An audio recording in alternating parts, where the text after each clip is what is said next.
All right. Oh, it's 4 a.m. and I have a. Oh, you must be feeling so dead. I'm gonna be feeling even more dead tomorrow when I'm going to school. Yeah. Luckily for me, my school day is in 2 days, but I have a project to do then. So rip my life. It's fine. I'll get it done. Anyway, today we are here with Rat and Iowa results. This is a live stream reacting to the results of the Iowa primary. Very exciting stuff. So right now, I'm going to do share screen. All right. Oot. Is it working? Um, Do you see my face, or do you see the beautiful Iowa caucus? No, I sadly see your face. Well, it's never sad to see your face, but for the purpose of what you're trying to do, I am not seeing what you want me to see. Oh, there it is. How about now? Yes. Yeah. All right. So this is the leading. Iowa caucus of 22 minutes. Yep. Buttigieg is leading. Warren and Biden are neck and neck, and Klobuchar is coming up strong in the back. Yeah. It's, what was it that MSNBC said about Buttigieg? Strong fourth or something like that. Yeah. Though this is very early days. After all, the polling is just started to come in 23 minutes ago. So we'll have to see if the preference for Buttigieg carries over the rest of the election. I found this to be particularly interesting. The lack of results from Iowa is not normal. By this time in 2016, nearly 80% of the total vote was counted, based on the data we saved from 2016. Why so few results? Party officials tell me they're doing quote-unquote quality control, making sure preference cards and turnout align with data coming in. You know, it's totally going to happen. The Democratic Party will rig it against Bernie.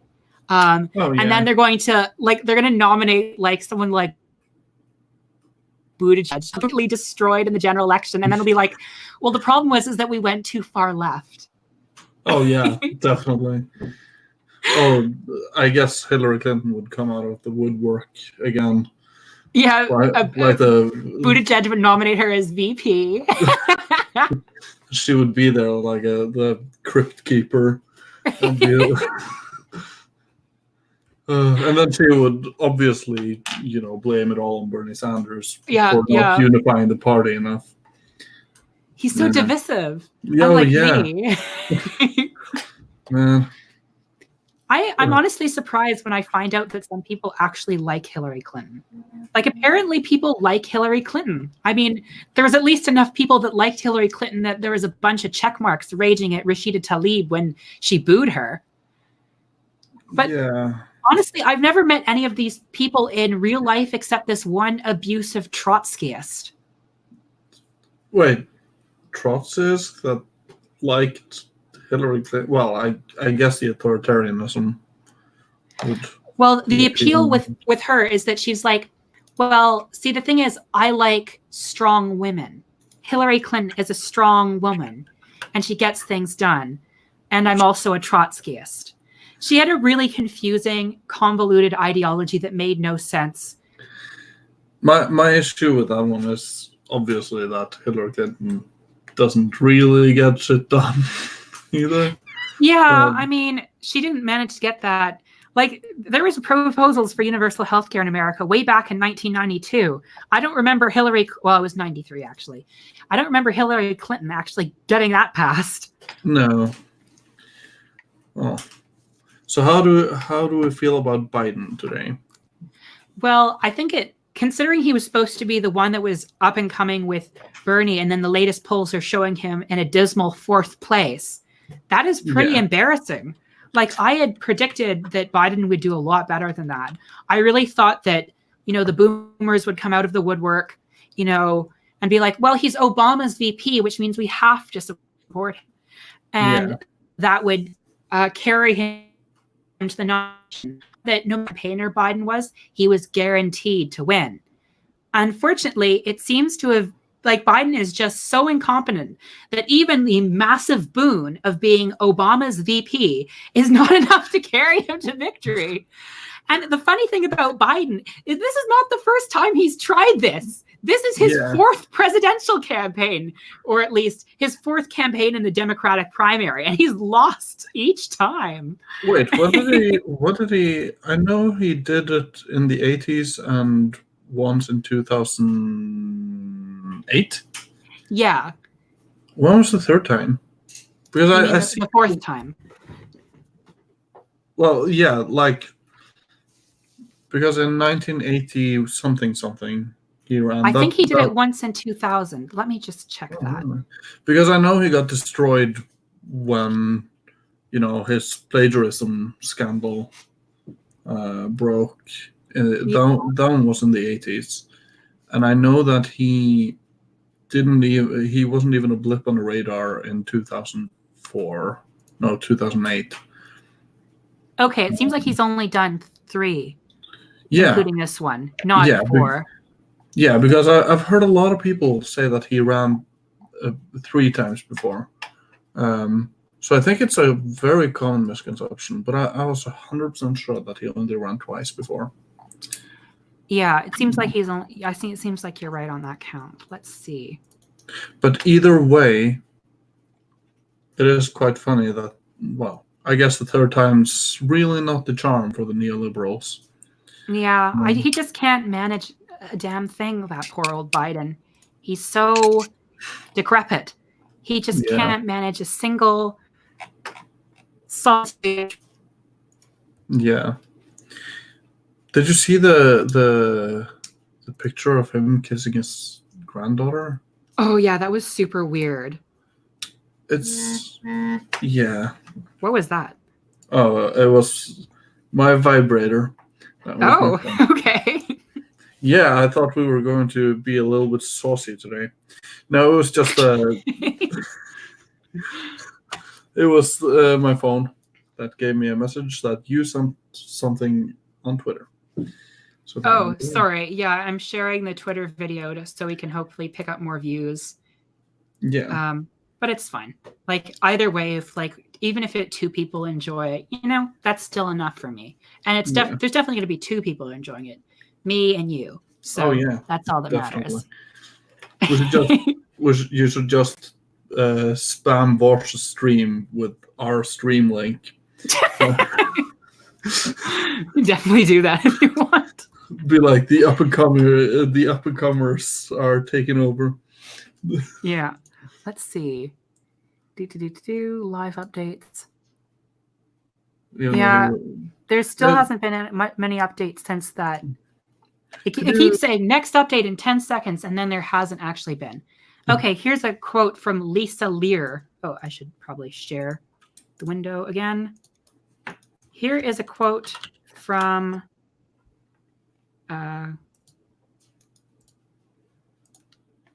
Lisa. There we go. Quote from Lisa Lear. There's been a lot of discussion about electability. I wonder how that looks tomorrow, given the reports of Biden not being viable in some caucuses. So I thought, let's see here. Oh, I saw something interesting on Twitter. Let's see. Oh, what is it? Well, people have been sharing some interesting stuff from. I hope I can find it. Just give me a second.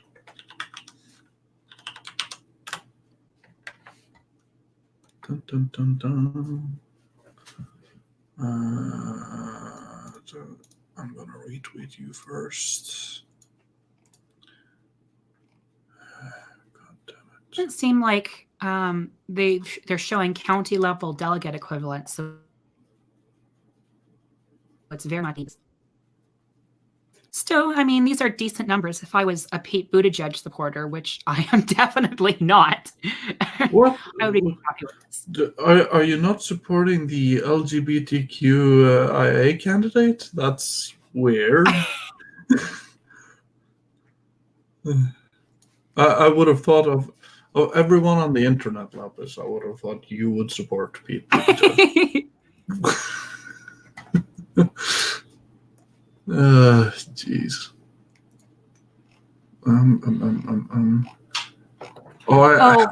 Well, see, the thing is, I got a pass on not supporting Buttigieg because he's a gay, cis, white male. So, him being a cis white male cancels out the identity of him being gay. So it's woke not to support him. Now, if Buttigieg was a black trans woman, we'd be dealing with a very different beast. Yes. I definitely think we would. Can you imagine, like...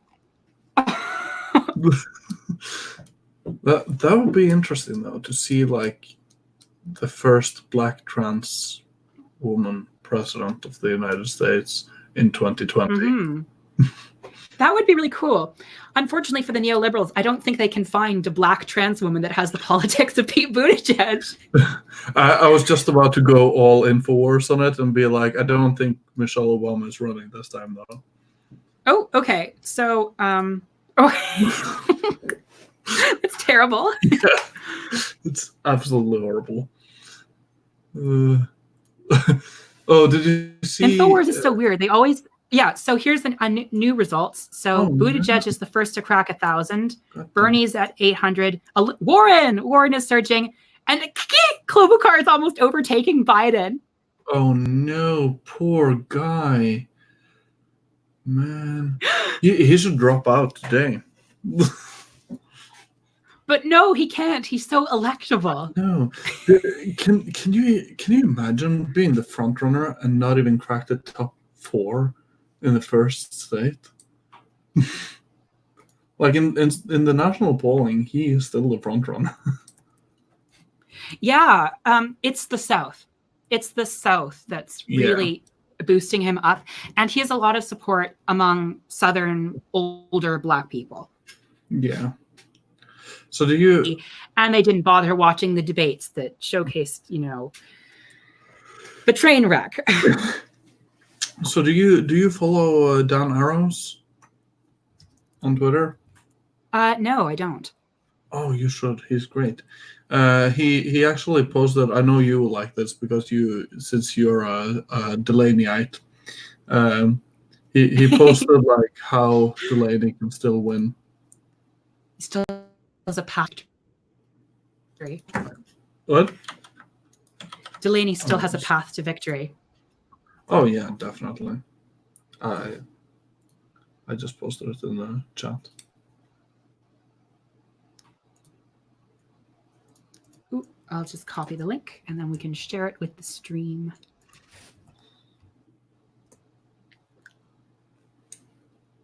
Oh, I think this is pretty good. Just a second, and there we go. Here's how Delaney can still win. He may have dropped out, but he can still win. He can still win. Maybe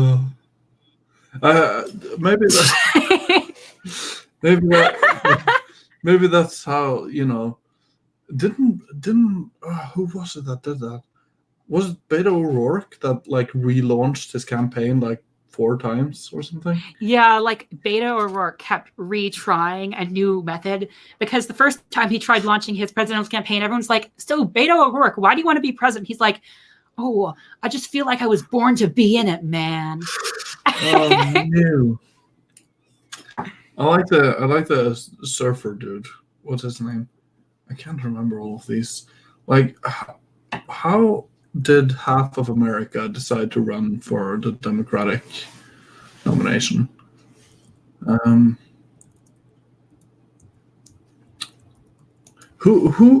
Let's do a guessing game, shall we? Who is still in the race?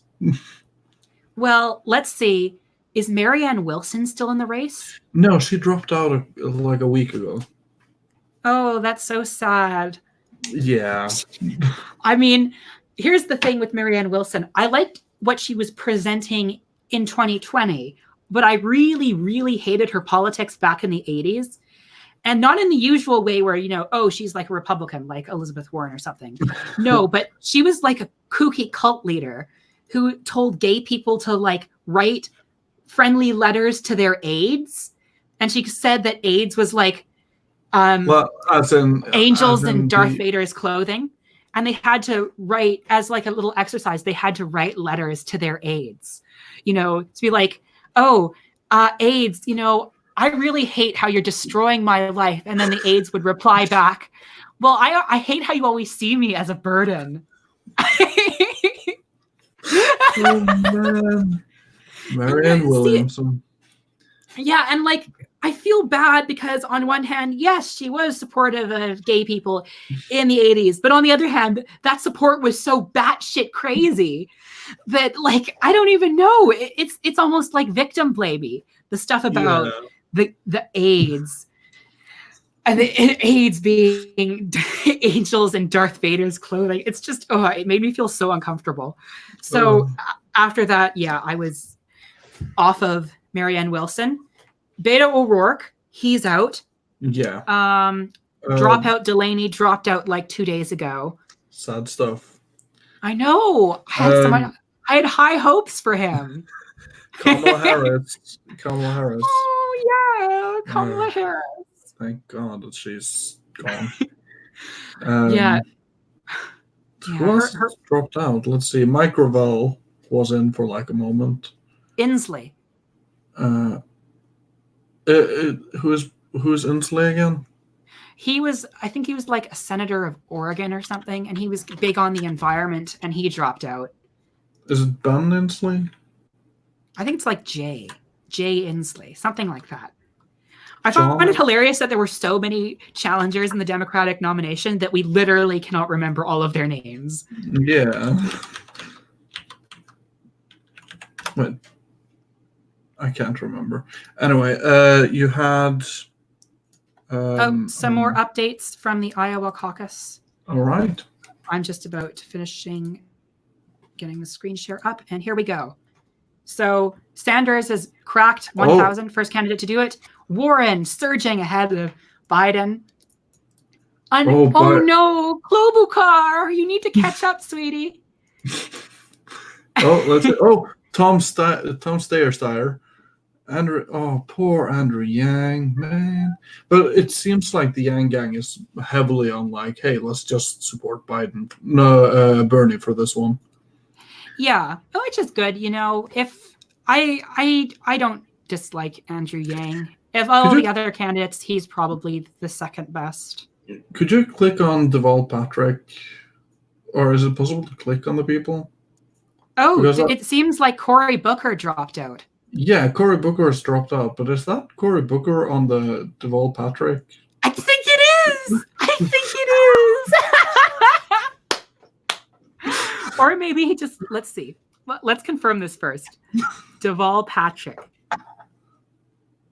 So Cory Booker and Deval Patrick are basically clones.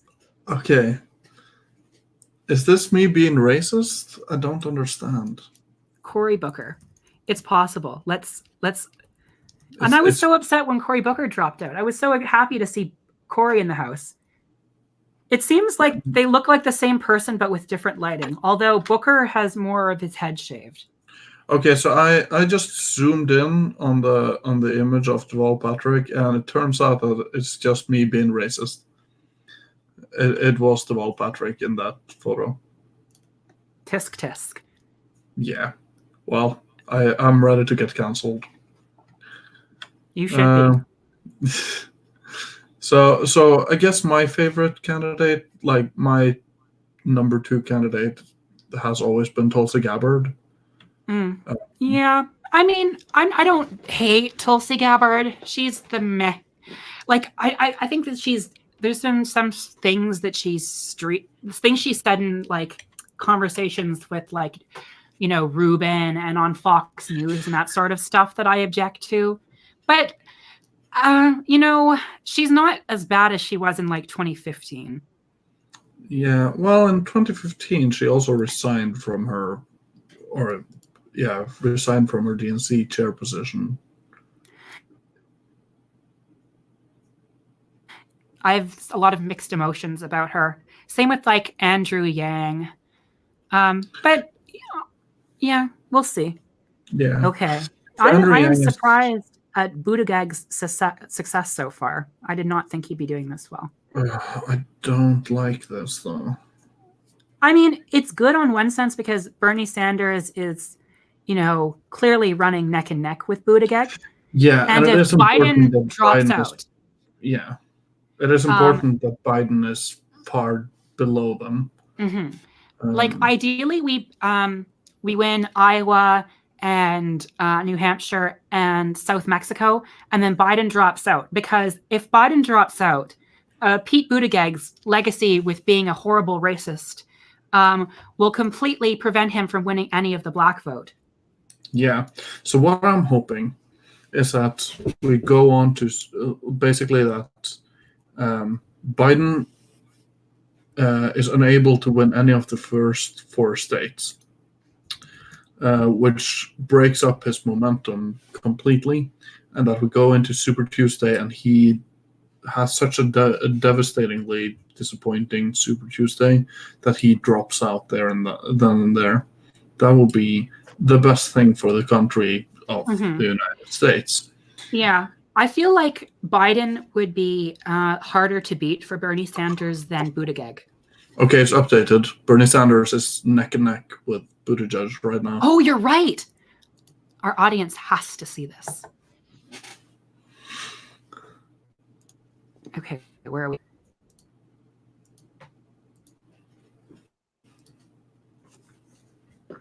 Yep, it's neck and neck.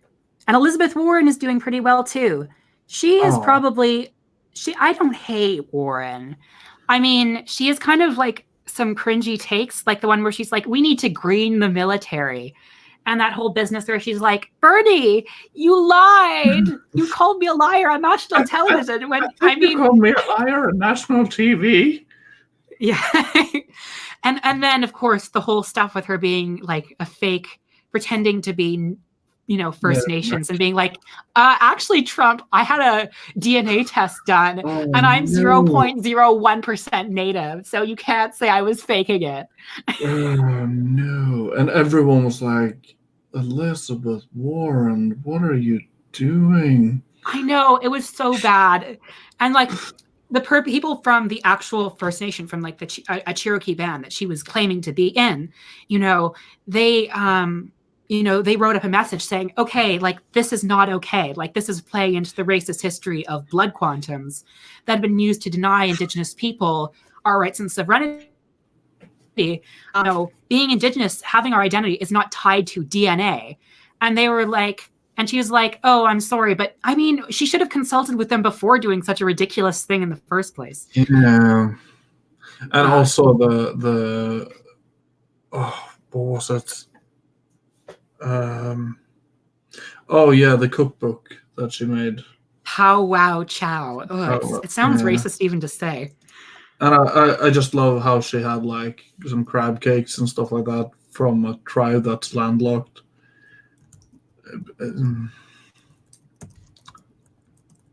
And also hey honey, I'm so happy you're here. Do you want a beer? In the steadily dynamic and natural live stream that I'm doing. Oh no! I just remembered Beto O'Rourke's live stream when he was at the dentist office. Oh yeah. I love it when like these old ass cringy politicians try to make themselves relatable to the youth.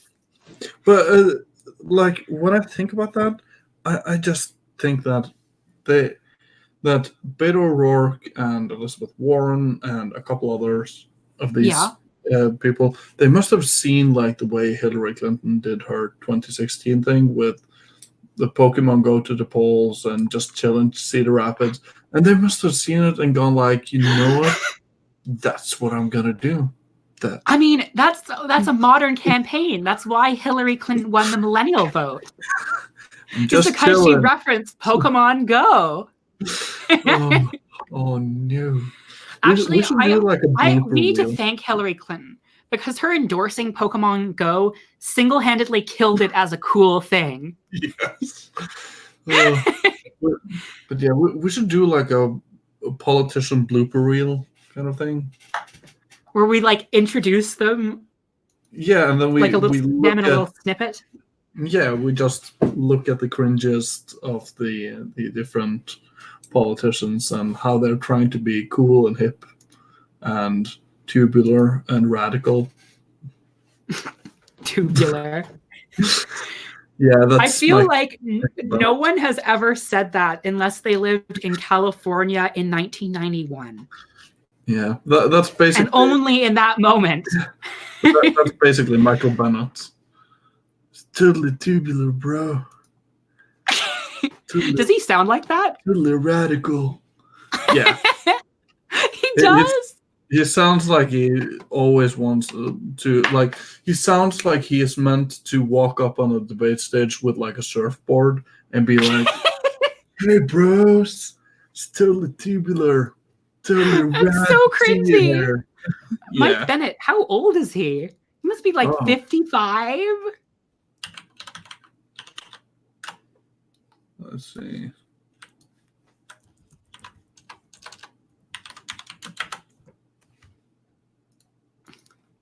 God damn it. He is 55 years old. I was bang on the money. He was born in 64. He is an American businessman, lawyer, and politician. Totally tubular. And a senior United States Senator from Colorado since 2009, 11 years in office. Yeah. I think So who's your least favorite this time around? My least favorite? Yeah. Like not the one I think is the most dangerous, but the one I hate the most. Yeah. That's a tough question. I would have said Buttigieg before Bloomberg entered the race. Now that Bloomberg has entered the race, it's Bloomberg. Yeah. Problem with Bloomberg is that, it's always fun until Satan joins the game. And that's, and he is like the literal devil from The Devil's Advocate. It's terrible. He's a horrible person. Like he's the one that introduced the concept of stop and frisk into New York. That was his baby. Yeah. Yeah.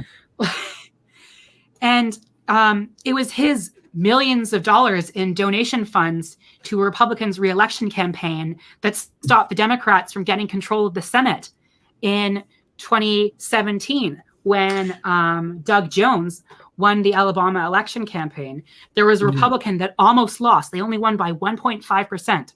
And it was thanks to Bloomberg's money that the Republican won. We could have avoided getting that rapist elected to the Supreme Court. America would have been stuck with this horrible reactionary judge for generations. Yeah. But thanks to Bloomberg, nope, that's what they have now. And he's just an atrocious person. Like people, are like, oh, Republican in the 80s and 90s. Well, that's kind of bad. Bloomberg was a Republican until like 1 year ago, dog.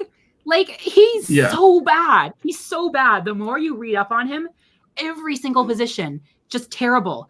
He worked his ass off to cut funds for AIDS treatment in 2004 when he was in office. Who does things like that? Who goes after people who have he also horrible diseases? Like, he vetoed a minimum wage increase, I know. Like another thing, like, and that's not even getting into the fact that he's a billionaire who's literally buying his way into the nomination. He is like the fact that he has like an unlimited amount of money is the only reason that he is where he's at. And I am very happy to see that he is his ad buying. Well, he didn't want to do anything for Iowa, so that's why he's not really anywhere. Yeah, there. he's like, oh, I don't care about those people. Yeah, I want to spend all my money in California. I have a feeling that he he doesn't necessarily want the nomination, but I think he wants enough delegates to become like a kingmaker at the convention. Yeah, I feel like he wants like a tax break. Yeah.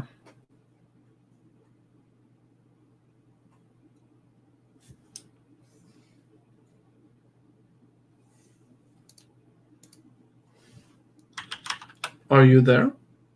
Here. There was just this weird random moment where the screen went black, and then it resolved itself after another few seconds. Oh, okay. Because I'm gonna do this, and I'm gonna have the live stream itself over here. Because the thing is that you keep lagging, but I'm not sure if it's on your end or if it's on my end. Because the thing is, my internet is at like development country level. Yeah, Canada is also not renowned for having the greatest internet connection. So it's the case of like two northern connections getting together to do a stream. Yeah, disaster in the making. Let's see. Renegade Cuts video on Bloomberg made me beyond incensed. If I were on some sort of show where hearing someone's crimes left you reaching for. Yeah, Bloomberg is so bad. He makes you almost surprised. Like every time you read another thing, reaching for a choice of extreme punishments, listening to his charges would leave me moving from lifetime in prison to actual execution. And I know almost no leftists are pro-capital punishment. I mean, there's the guillotine gang, so I don't know about that, but Bloomberg, yeah, he is just awful. Like, yeah. Awful. Yeah. All right, I'll be right back. I just need something from my fridge. So okay, you can sure. I'll hold down the fort in the meantime. Videodrome TV version. Love your comments. Now, let's see. I'm going to try promoting this stream again. I just sent out the link, and people are like, why is Lapis tweeting this random link? That's probably it. Okay, where are we? Where's the link?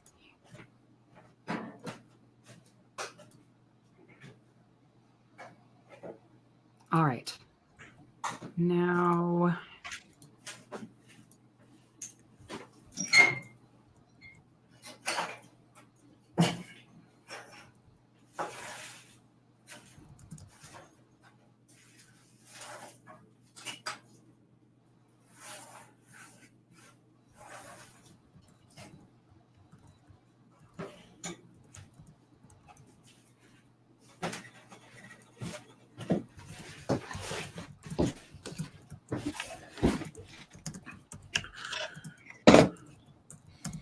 Great. I'm back. And now I have my certified lefty milk. Of course. Is it soy? Yes, indeed. It's soy chocolate milk, and it's amazing.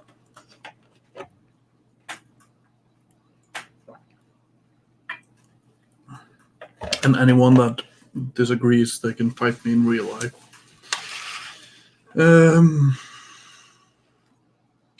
Well, it doesn't seem like the thing is updating.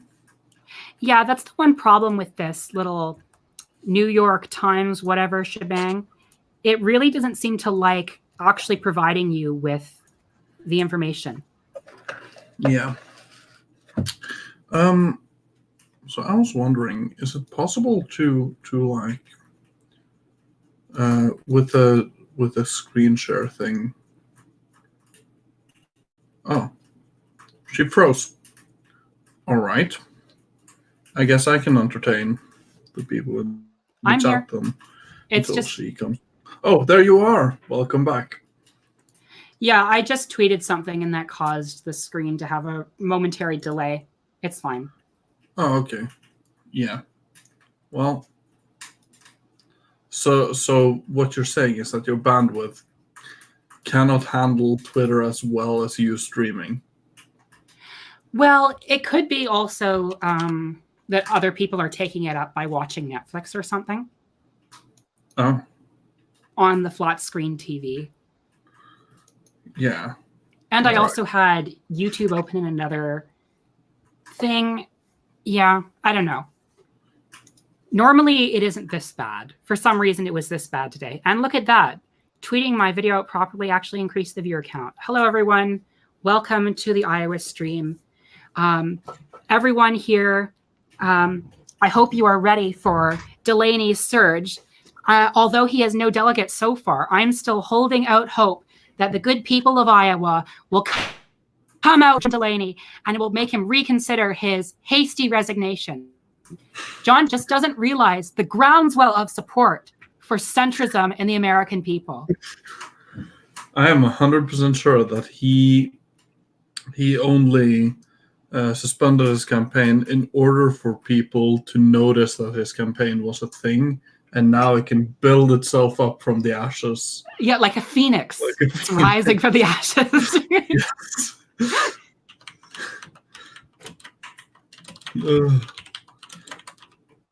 By the way, did you see the Killer Mike Bernie Sanders ad? No, Killer Mike's like a rapper, right? Yeah. All right, so I'm gonna post it here. Is it possible to like watch it like on the thingy, or? Well, technically, we could screen share. And I could share audio from one of the things. I'm not sure how it will work though. So this may be a bit of a. I don't know if this will work, but we can try it. So share it to me in the private chat. Yeah, there we go. Let's experiment with this together, folks. If it causes the whole stream to crash, well, I enjoyed our time here. Yeah, and just know that we are all rooting for Delaney. Okay, so powerful. And Michael Bennett. Okay, so just a second. Yes, Michael Bennett. We need more frat bro representation in Congress and in the presidency. Not enough presidents have been frat bros. It would be like his slogan, like Bennett 2020, totally tubular. Okay, let's see. Share audio. Okay, so it says you can share audio. I just need to be careful to do it properly. Okay, I'm going to share audio. Ooh. I'm going to mute my screen. I just want to say one of my favorite writers growing up was a man named James Baldwin. And I remember Baldwin saying, you asked my father to wait, my brother to wait, my uncle to wait. How long must I wait on freedom? How long must I wait on rights and equality and liberty? And as a black child, that resonated with me. I'd been denied, and I personalized that. But as I grew, I started to understand poor white people have been denied. Women have been denied. Gays and lesbians, transgender people been denied. Immigrant children been denied. Everybody outside of that 1% has been denied. So I want you to take a few seconds to look to your left and look to your right. Look to your neighbor and say, neighbor, the time is now. There are more of us. We're stronger. We will wait no longer. The time is now. When you go to that booth next year, I need you to carry in that booth the memory of this room. Black, white, straight, gay, men, female. We are together. We are united. Our time is right now. We will not wait 4 more years. We will not wait 20 more years. We will not wait 2 more presidents. We will not wait 3 more presidents. The time is now. The time is not in the future. The time is not some abstract time. The time is not something that might be. The time ain't something that could be. The time ain't nothing that should be, that would be. It ain't tomorrow. It ain't the day after. It ain't coming next week. The time is.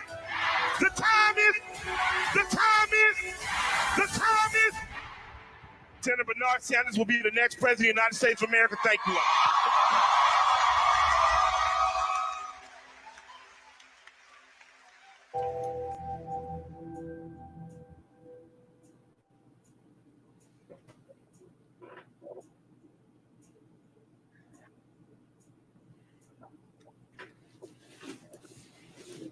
Probably Well, one that of was the, yeah, that was a good ad.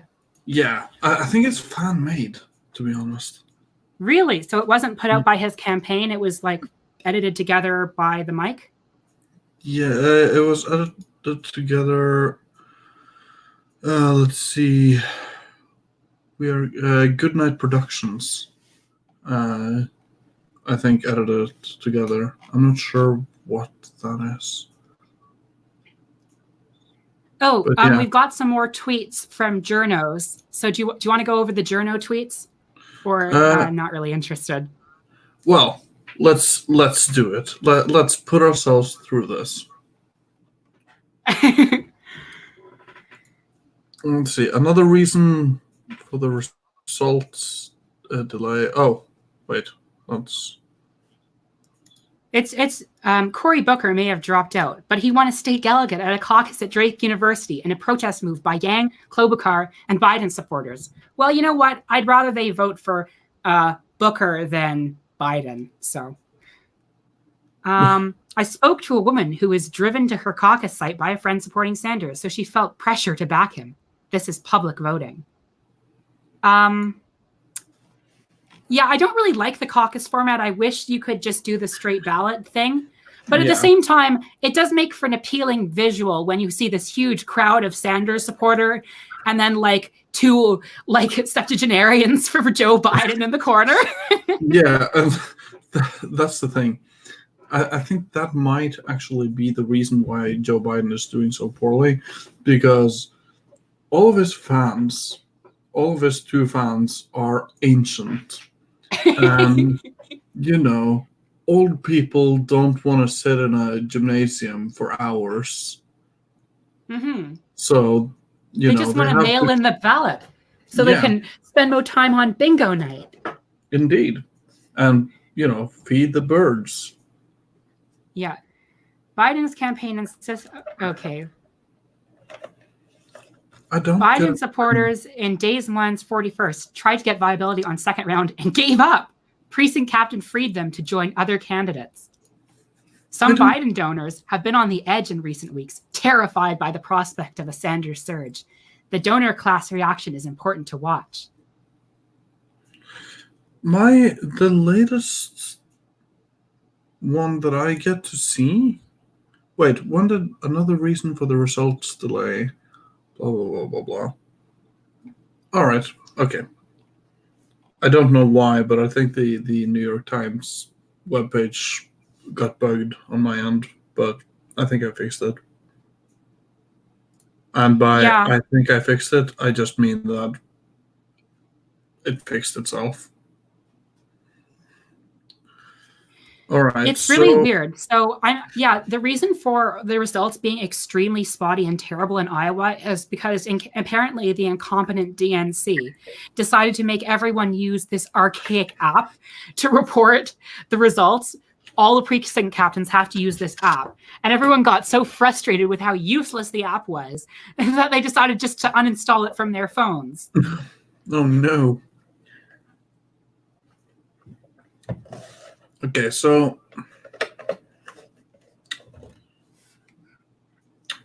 Pete Buttigieg is currently at 27.6%, and Sanders is at 26.3%.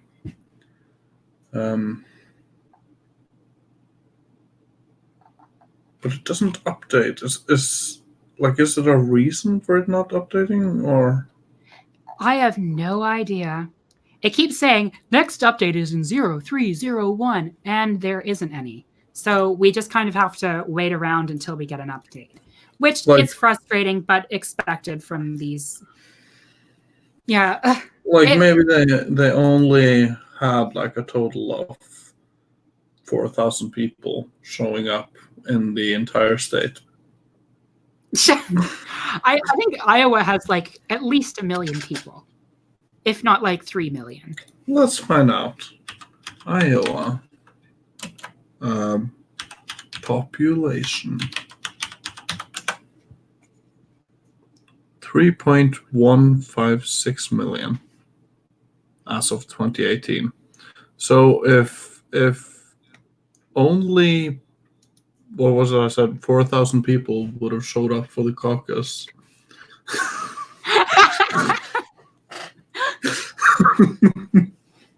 That would be fairly sad. Like that would have been like below like 1% turnout rate, wouldn't it? Yeah, something like that. Do you think they would have to have like a like a second vote for that? Because that would clearly not be democratic. Yeah. And but remember, it's the Democrat Party, not the Democratic Party. Oh yeah. What's the thing about that? I know that Trump did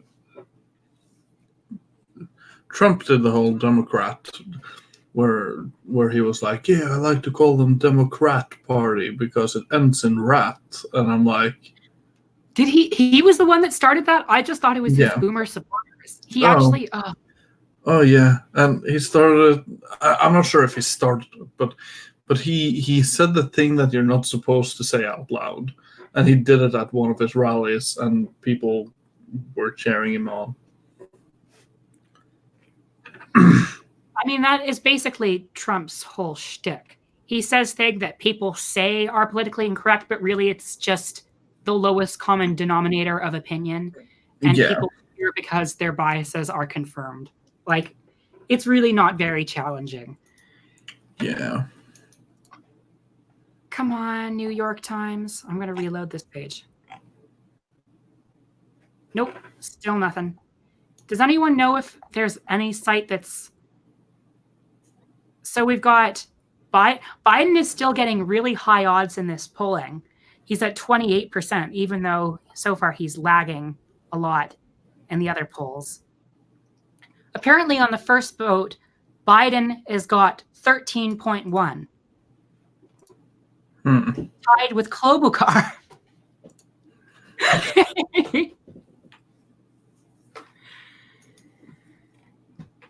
Oh. Did you see the video of him, like, of Biden exiting that store or whatever? Did you still watch a stream when he looked at that? What did he do when he exited the store? He's like, he was basically being led out by oh yeah, by the handlers. They were like holding his hand like he was so feeble. Oh. Can you imagine Biden as president? And like, this is on year 1, like the stress of the job. By year 4, like he's not even going to be in a wheelchair. Like he'll have to be in like a fucking sedan to be carried around. Oh man, what can you even say? Like, he reminds me so much about Jeb Bush at this point. It's like Jeb out of nowhere, by the way. I'm still clinging on to hope that Jeb will be the one taking this.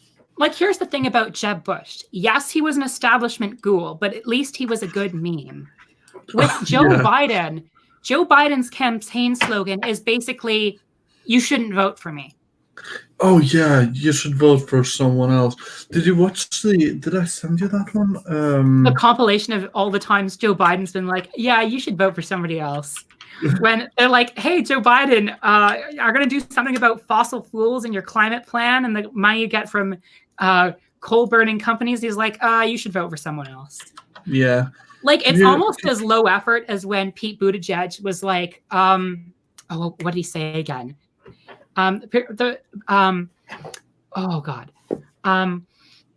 There's this kid saying, hey, will you stop taking money from billionaires? And Buttigieg was like, no. Yeah. No, you need to play the video that I just linked. It's okay. It's so much fun. It's amazing. Right. Okay. Since the New York Times has decided to be completely unhelpful with regards to the Iowa results, I don't see any reason why we shouldn't. Yeah, let's just look at memes instead.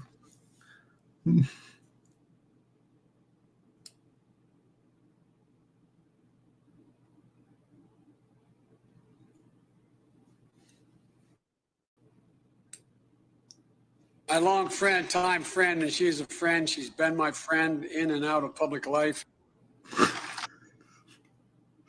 There you go. Anne is my friend. She's been my friend in and out of public life.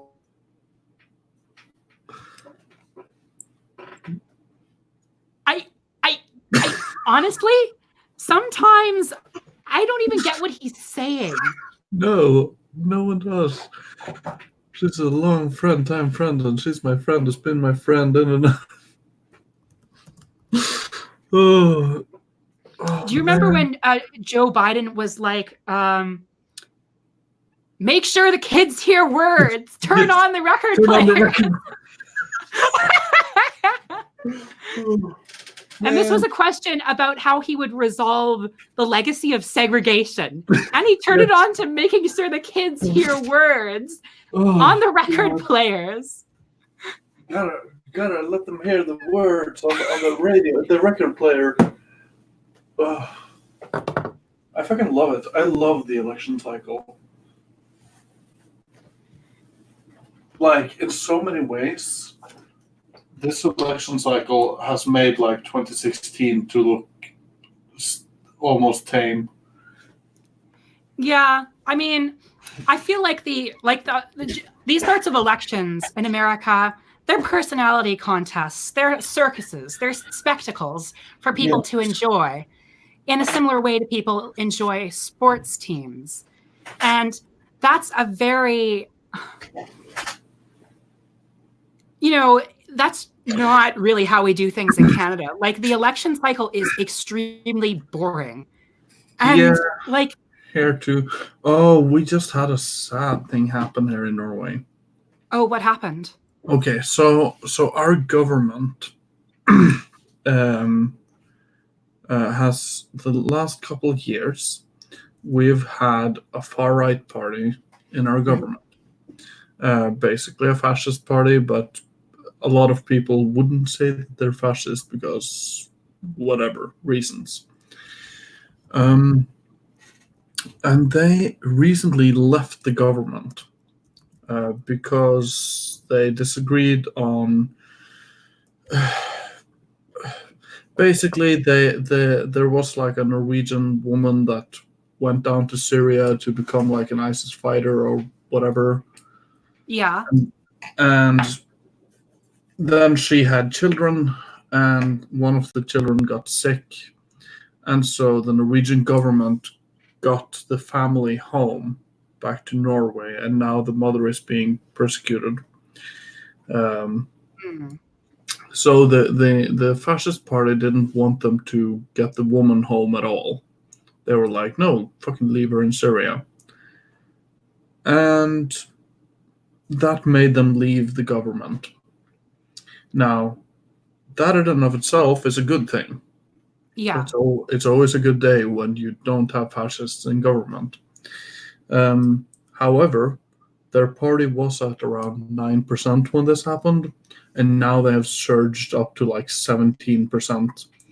So, and they are now the second largest party in Norway. In regards to polling. Yes. Okay. Yeah. So yeah, that does suck. Yeah, it'll probably stabilize because people have been saying for a long time now that they should leave the government because they don't get anything done. And so them leaving the government was a super intelligent decision from them. Because they've been doing horrible in polls ever since they entered the government. And yeah, now they're out and they are surging again. And, I think it'll stabilize, that it'll go back to around 13%, but we'll see. Yeah, because that's where they were before, right? Yeah, so that's like their long time average, you could say. But they at the low point they were down around 8%. Yeah, that's very good. Like, obviously, the less support fascist parties get, the better. Yes. But it is a sad state of how far politics in Norway had declined, that like a crypto fascist party was able to enter parliament in Colombia. Oh yeah. the thing is that they're presenting themselves as libertarians. Oh, that's weird.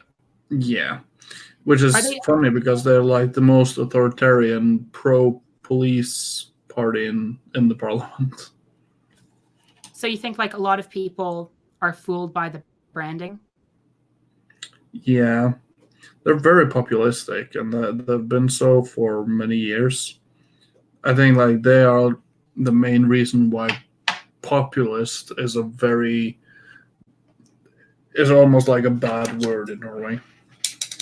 Yeah, like my take on populism is that I don't see it as inherently bad, depending on how you interpret the people's will. Because Yes. oftentimes just following what you say the people's will is manufactured by the government, by the media, what have you, and doesn't actually act in their benefits or in the best interests of the people. You know, I kind of design my politics around helping as many people as much as possible without necessarily saying, oh, does support for universal health care poll at 51% or is it only polling at 49%? If it's polling at 49%, I don't support it anymore. Yeah. That's a kind of populism that seems to me very cynical, very unethical, and very, easy to corrupt, Yeah. Because suddenly the people want something bad. The support for the war in Iraq was at some point in the positives. So like 75% of the American people supported the war in Iraq. 90% of American people supported the war in Afghanistan at its inception. Yeah. And now, like, the funny thing with the war in Iraq is that it never really ended, in my opinion. There was maybe a small period of truce in regards to Obama leaving for like 2 years, but pretty much soon after they came right back, started with ISIS. But aren't they still like officially at war there? Or has the war officially ended? They haven't been at war with the Iraqi government since they overthrew Saddam Hussein. But the thing is, there's various bunch of groups, some of them funded by Iran, others just random Sunni people that don't like that America got rid of a government that privileged them, and have been fighting against American forces for the last decade and a half or so. And I don't see any sign of it stopping anytime soon, even though the Iraqi parliament literally voted for the Americans to withdraw. They said, okay, America, we appreciate your help, but it's time for you to go now. And the Americans were like, no. I think this is, you can't. We say you listen. Yeah. It's basically America being like Bane from that. Power to you, the people. Just going up and be like, do you feel in charge? The polls have updated again. All right. Buttigieg and Bernie are still neck and neck. Warren is surging. They're even more neck and neck now. Yeah, it's just 16 off. Biden is. And Amy Klobuchar is climbing. She's climbing. A strong fifth. She's in a strong fifth. I really there is a masochistic part of me that want her to be the nominee. Because can you imagine her on the debate stage with Trump doing a live version? Yeah, and she's like, Donald Trump, if you're if you went outside in a blizzard. How with your can you imagine seeing like a live version of that? So I tweeted, lady, what is wrong with you? Why are you talking about your hair? So I tweeted back at him. Wah, wah, wah. Yeah. So the thing with Amy Klobuchar is she's basically like your cringy mom that constantly talks about the arguments she gets into on Facebook. Yeah. I think my favorite part about her must be the whole thing where she threw her stapler at her poor people that were,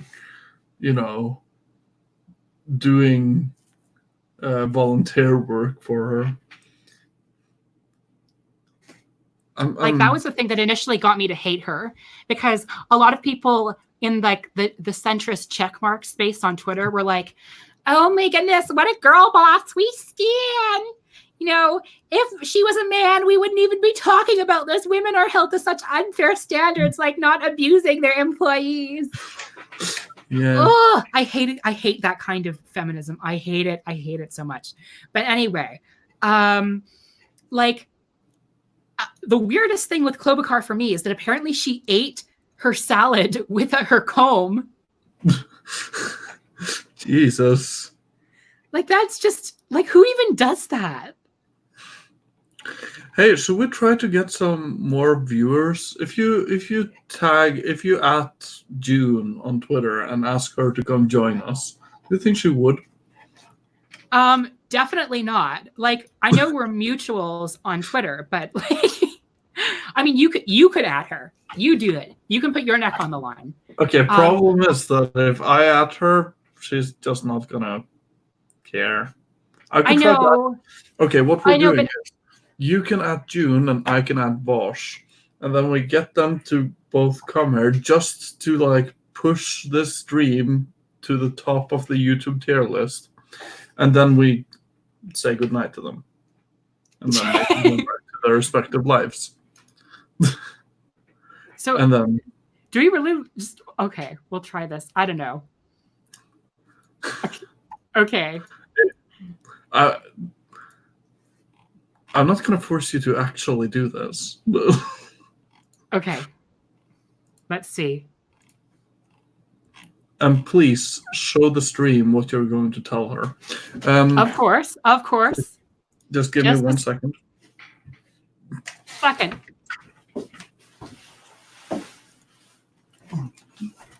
Oops. Okay, here we go.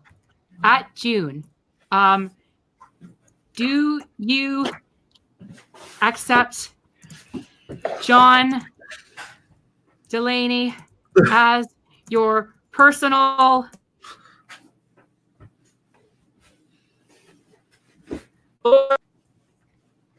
Yes. Now it's your turn. You at Vosh. This is how the deal works. I'll add Vosh. Let's see. I will not be able to show it on the screen, I think. Or how do you do that? Oh, share screen. Just give me 1 sec. Notifications. There you go.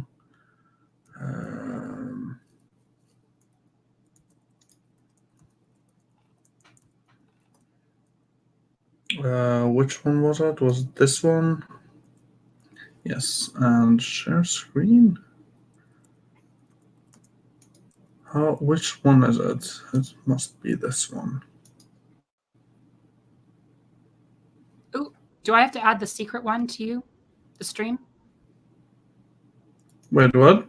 Oh, there you go.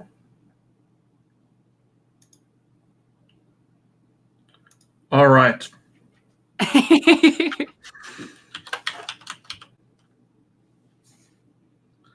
This is going to get us both canceled. You know that, right?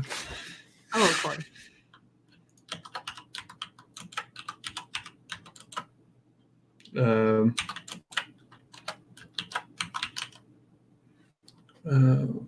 How do you?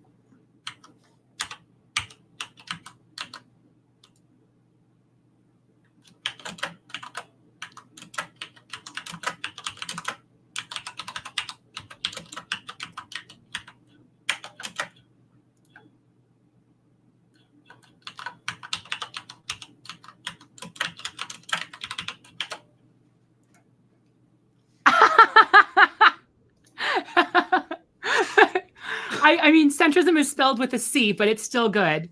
Oh no, that one was purposely done because the S looks less intimidating than the C.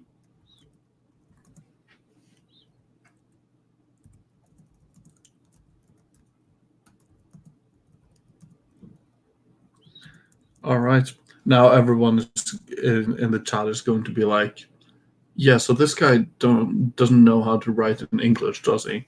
And I'm just going to be like, well, you know, you can't always know. Oh, remove the screen thing. There we go. Yeah. Beautiful. Okay, so we're learning new things all the time. It's beautiful. Actually, I really unironically like StreamYard compared to Google Hangouts.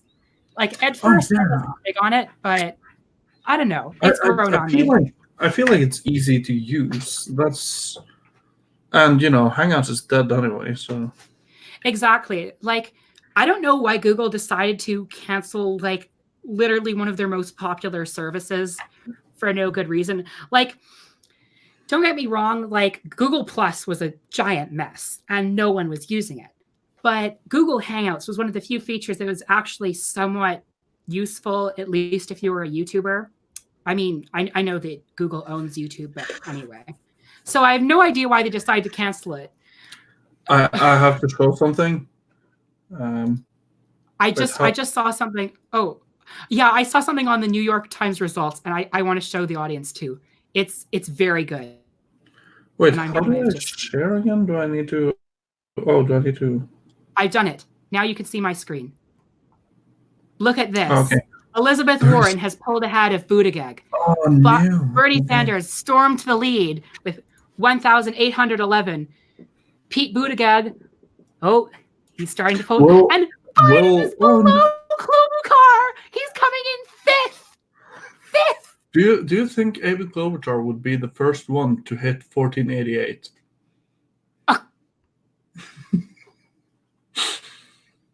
No.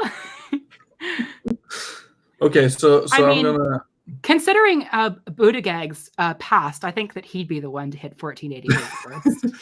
Okay, so I have to show from Varsh's stream right now because. Okay, just 1 second. I want to show that Klobuchar is beating Biden in both the first vote and the second vote. I love this. Biden was polling. Styx Hexenhammer predicted earlier today that Biden was going to eke out a victory in Iowa. Really? Yes.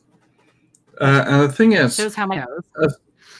The thing is, as much as I disagree with him on so much in this world, yeah, he was pretty much like right on the money on the 2016 election. So I don't understand why he's so far off on this one. It's as if he doesn't understand the energy behind the movement of Bernie Sanders at all. Well, I think that it's political bias, right? If you spend too long in circles that are extremely far right, you begin to have a distorted perception of the world. And to be fair, this includes circles that are extremely centrist, extremely, social democrat, extremely far left. You always create this kind of echo chamber effect. Yeah. Bernie Sanders is double digits in front of Biden right now. I know. He's almost like 3 times. I thought that Biden and Bernie would be neck and neck. In terms of final vote, yeah. Yeah. It's amazing. I love it. Amazing. Beta male. Amazing. Lesbian. Lesbian. I think we can all conclude that Joe Biden's a beta male. Man, we should team up and go on Jesse Lee Peterson together. We definitely. Okay, So let's see. And you're right. SteamYard does have a cute duck. That's always a positive. Oh, you wanted to show something from the Vosh stream. Yeah, but Okay. everyone... Oh, you don't want to do it anymore? That's fine. Oh no, it was the plan, but I just don't understand how to do this because it doesn't show up anymore.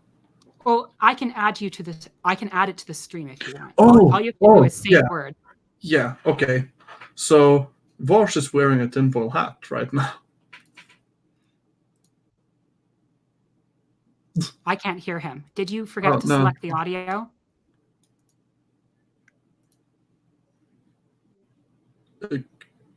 Can you hear him? Not really. I can hear ambient noise. Oh wait. I'll try again. Okay. So anyway, like we can talk about the problems with Vosh another time. I feel like some random geek would love to talk to you about the problems with Vosh. It seems to be. I find the anti-BreadTube left interesting. You know, I like some of the radical energy. Sometimes I feel like it could be directed better at, you know, people that aren't popular BreadTubers. Yeah, definitely the some Videodrome TV version that I've read, you know, threads on Twitter, you know, where the victim has come forward about this predation. And apparently there's another one who didn't come forward.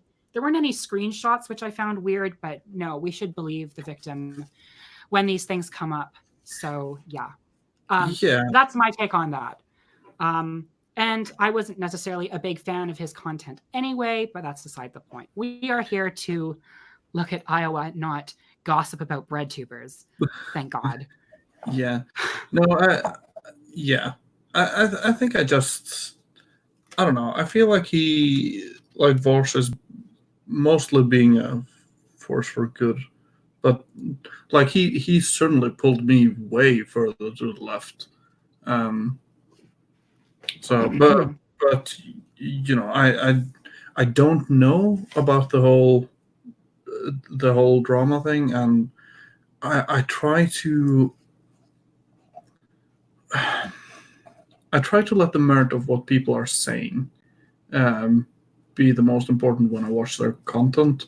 Of course, if he would have been one of the what's the name of that horrible YouTuber? Andy Worthy? No, I want to say no. The guy that basically like groomed a bunch of teenagers. Please show the screen right now. Okay, I'll do it. Oh no, you were too late. Oh well. Where's the audio? Where are you even banned from? Who is it? Leftist tech support. Yeah, LTS. What are you talking about? Oh well. Wait, is LTS banned in? It doesn't really matter. The guy that was basically grooming a bunch of young girls, I think. God, I can't remember what his name is. Epstein? No, he's a YouTuber. Onision? Oh yes, there you have it. So people like that are like 100% trash. I guess I just don't see Vosh as being that bad. I don't know. Maybe it's because I'm a fan of his content. I don't. But if the things that I saw in that Twitter thread is true, then yeah, that's problematic.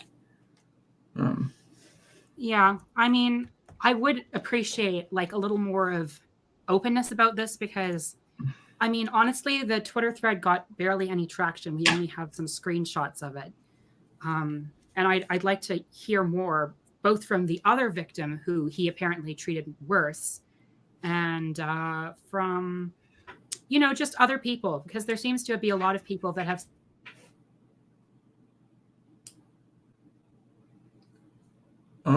she has some there where he's like he seems like on one hand, yes, he seems very big on the whole, yeah, trans rights as a sort of meme thing that a lot of the left has embraced, which okay, good. But then he's like, oh well, most of my most irritating critics on Twitter are people from the LGBT community and they're mostly trans and what the heck? Like just like if your critics are irritating, your critics are irritating. Don't bring their identity into it. It's just stupid. But anyway, this is not the I hate Vosh stream. We can have that stream another time, and we probably will. Yeah, we let's probably see. will. Iowa.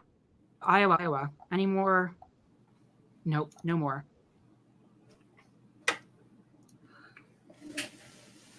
Joseph R. Biden Jr. Wait, is there a Biden Sr.?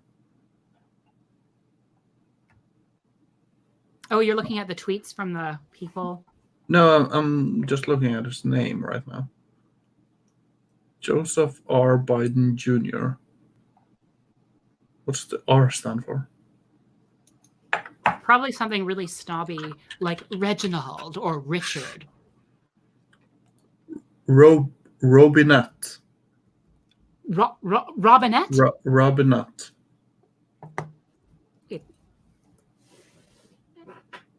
Yeah, Joseph Robinette Biden Jr. Yes. I bet his dad was some sort of political bigwig. Probably. Let's see. God. I'm offended that June hasn't answered your call to accept John Delaney as Sir Lord and Personal Savior. Lord and Savior, I know. So there's them.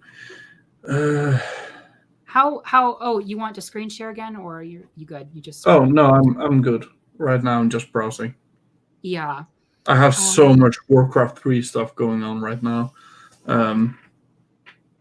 Because they released the Warcraft 3 Reforged and everyone hates it. Oh. I was about to install it, and then I basically saw a lot of the critiques that people had, and I was like, all right, I don't want this game after all. So I asked for a refund, and they did. They did give me my money back. Yeah, I feel like Bethesda and Blizzard are the two big name B companies that have really gone down the drain lately. Yeah.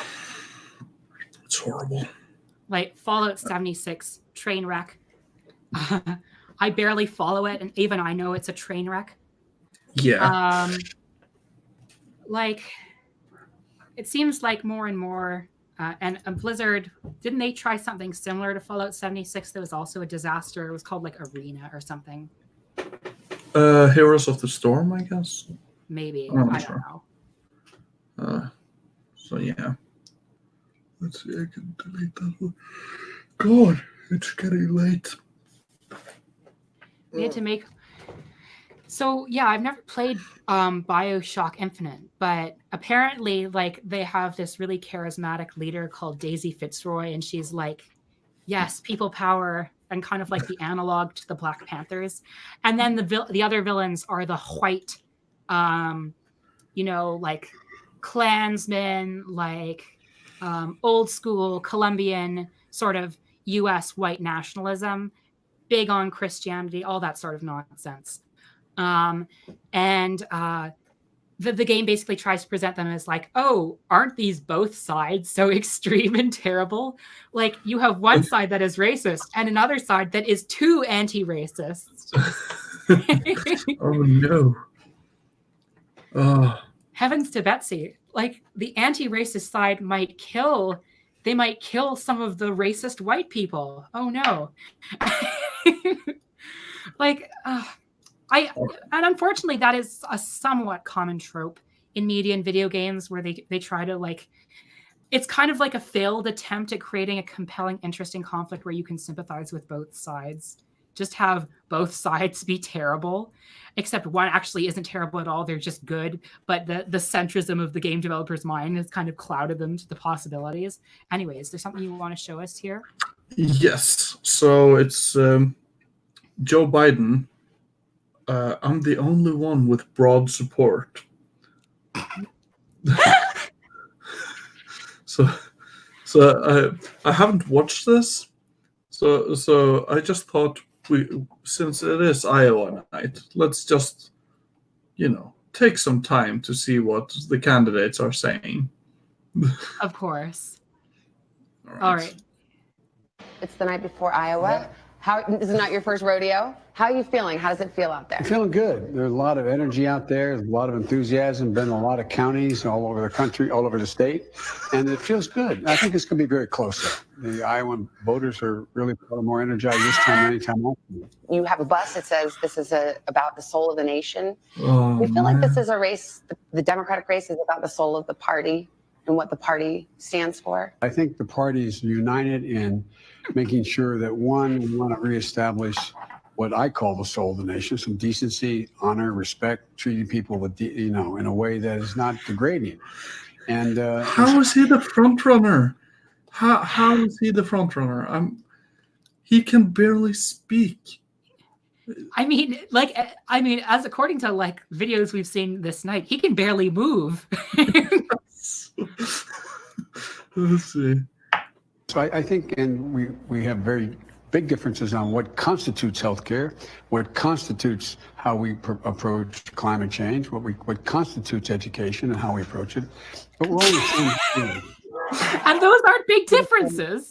Senator Ocasio-Cortez, who of course is a Bernie Sanders supporter, says that if we were in a different country, she'd be in a different party than you. That it really is a different party now. That you represent something old, they represent the future of the party. Well, let me just look at the last election. We won back the House of Representatives with 41 people who took back Republican seats. I went into 24 states. And what's happened? What's happened is we won. And we won in Republican districts. We made classic arguments. Okay, look at this area here.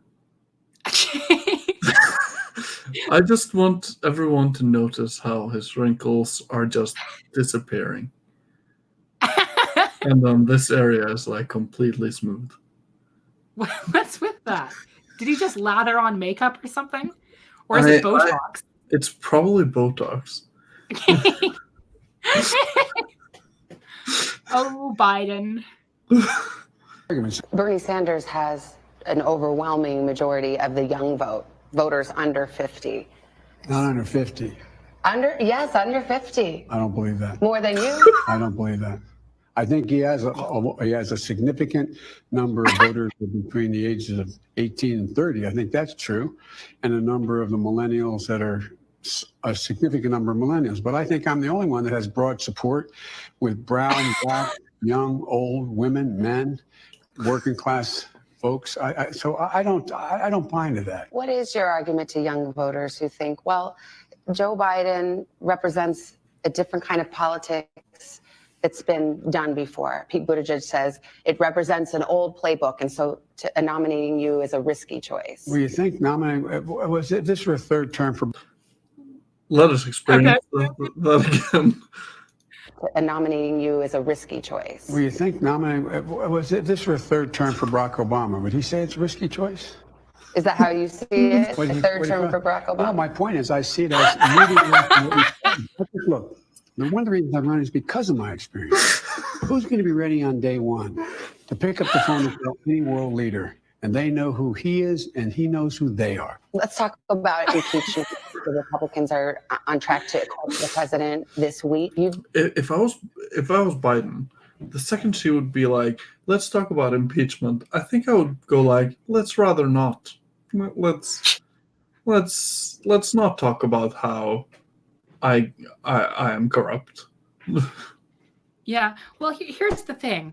Like Donald Trump pressuring Ukraine at threat of withholding military aid that they desperately need to investigate the possible corruption of Hunter Biden. Yeah, that's a really shitty thing to do. Yeah. But at the same time, like, it's really weird that they decided to impeach him for this and not, I don't know, the concentration camps. Oh yeah, the emoluments case, the attack on Soleimani. There's so many things that Trump has done that are blatantly against the law. Yes. And blatantly corrupt. I mean, having his family appointed to all these positions of high office, that's not normal. That's nepotistic. But the thing is, the Democrats can't criticize that properly because then they have to account for fail son Hunter Biden. Yes. And a bit of a digression, but isn't Hunter Biden the most white name you can possibly imagine? Hunter. What image does that conjure to mind? Oh no. That's true. When I think of the name Hunter Biden, I think, you know, he's been in a fraternity. Yes, he works in like investment banking. Yes, he went to private school his whole life. And yes, he's had at least 2 trophy wives that he's divorced in the interim. Yes. All right, let's see what else he has to say. You've been someone who's talked about being able to work across the aisle. Is there anything about how this impeachment trial has unfolded that has shaken your faith in your ability to work with the Mitch McConnell or Republicans? It hasn't shaken my faith in being able to work with at least somewhere between 7 and 15 of the Republicans are there. What kind of answer is that? I didn't quite catch the language he used. Let's He said, see no, then. it hasn't shaken my faith to work with Mitch. I mean, to work with at least 15 to 7 of the Republicans in there. Or Republicans? It hasn't shaken my faith in being able to work with at least somewhere between 7 and 15. See, he says Mitch. He says Mitch. I think you're going to see the world change.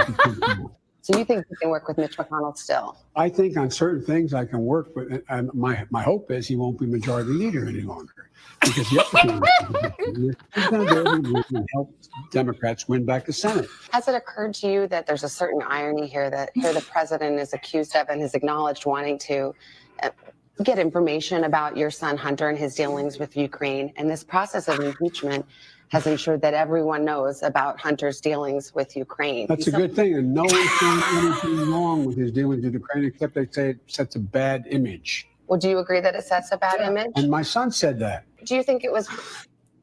Oh my god. So at least, oh man. This I is mean, so bad. she's softballing him too.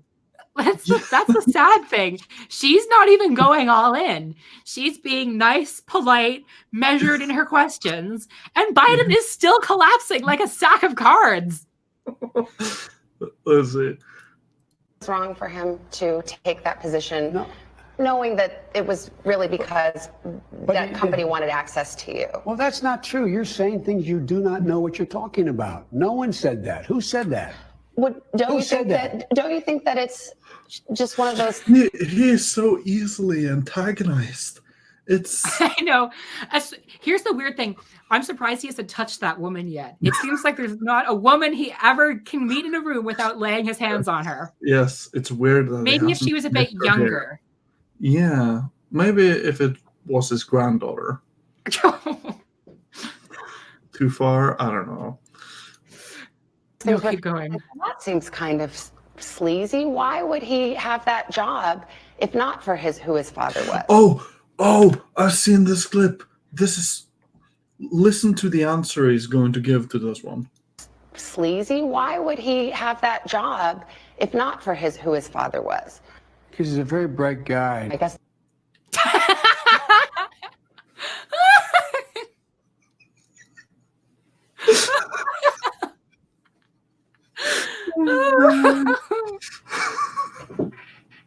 He's a very bright guy.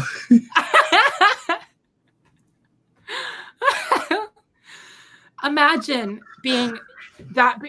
having your son being under accusation for this sort of thing, and literally the only thing that you can say in his favor is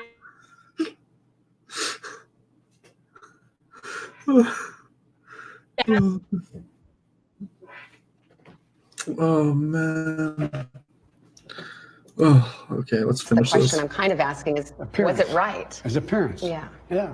Well, he said he regretted having done it. Yeah. Speaks for himself. I don't know. You're gonna predict I don't predict wins because I'm superstitious, but I predict we'll do very well. We're going I don't predict How- wins how- because I'm not superstitious, but I predict we're going to do very well. Let's let's see how well he's doing. He's now at A 722. strong fifth. He's a strong fifth. That's how well he's doing. We're going to come out of Iowa, and several more are going to come out of Iowa. We then have 2 primaries and 1 more caucus. I think at the end of that time, you're going to have a clear idea of who's where and how, and I feel very good about where I am. Now, notably, this is the second election, and before that, Wait, it was. you have to repeat that. I said, notably, this marks the first election in America since 2018 where millennials make up the majority of eligible voters in America. Yes. So that means that the boomers and their political hegemony over America may end, and we may see America move in a slightly less regressive, embarrassing direction. Yeah. But you know what I really want to find? I want to find the clip of Biden where he goes on about the record players. I'll find it.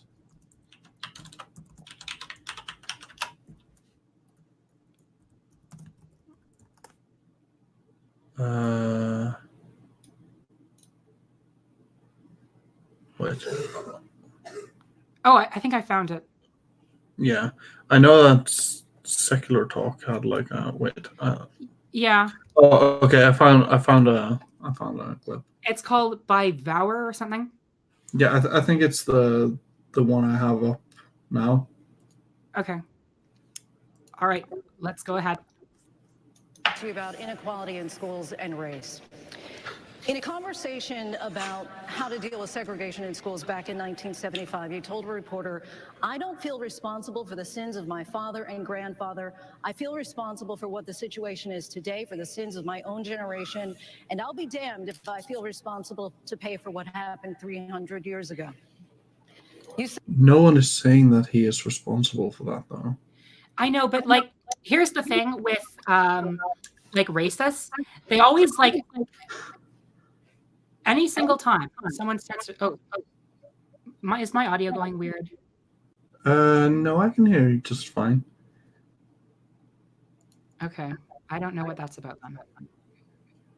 Because I'm hearing some weird things from my. Oh, I know why. You've made the audio carry over from your stream here. Anyway, I'll mute myself and we'll continue with the video. All right. said that some 40 years ago. But as you stand here tonight, what responsibility do you think that Americans need to take to repair the legacy of slavery in our country? Well, they have to deal with look, there is institutional segregation in this country. And from the time I got involved, I started dealing with that. Redlining, banks, making sure that we are in a position where, look, we talk about education. I propose that what we take is those very poor schools, the Title I schools, triple the amount of money we spend from 15 to 45 billion a year. Give every single teacher a raise to the equal raise of getting out the $60,000 level. Number two, make sure that we bring in to help the teachers deal with the problems that come from home. The problems that come from home, we have one school psychologist for every 1,500 kids in America today. It's crazy. The teachers are, and I'm married to a teacher. My deceased wife is a teacher. They have every problem coming to them. We have make sure that every single child does in fact have 3, 4, and 5-year-olds go to school, not daycare, school. We bring social workers into homes of parents to help them deal with how to raise their children. It's not that they don't want to help. They don't know quite what to do. Play the radio, make sure the television, make sure you have the record player, the phone, make sure the kids hear the words. School, I have a very poor background, they have 4 million words fewer spoken by the time they get there. There's so much we no, I'm Okay, so first things first, he took a question about how will you deal with the legacy of segregation and turned it into a speech on the record players and how the kids need to hear words. And the second thing is, if you could barely understand what he was saying, he was making a pretty victim point going on about how Black parents are responsible for the problems of their kids, and because they words, they need to turn on the record players. Oh my goodness. Record player 2020. That's how you get the youngsters to vote, is by playing the record player. Oh my god. I'm like, every time I hear him speak, I'm just like, how is this guy polling at like around 25%? How is it possible? Like, how has not everyone seen these things yet? Oh, it's a specific point too that where he's. I'll see if I can find it. Where he says what?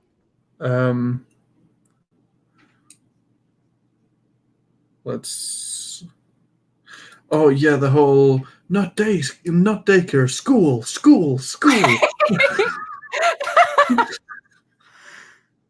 I'm married to a teacher. My deceased wife is a teacher. And I'm like, you know what that reminded me of? Like, what the hell Hero? does being married to a teacher to have to do with anything? And also, I love how he can't even remember which wife he's on.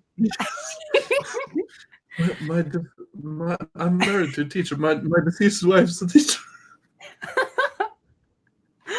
Yeah, Biden, you're really going to win the teacher vote with that one. I think everyone will really relate to how your deceased wife was a teacher.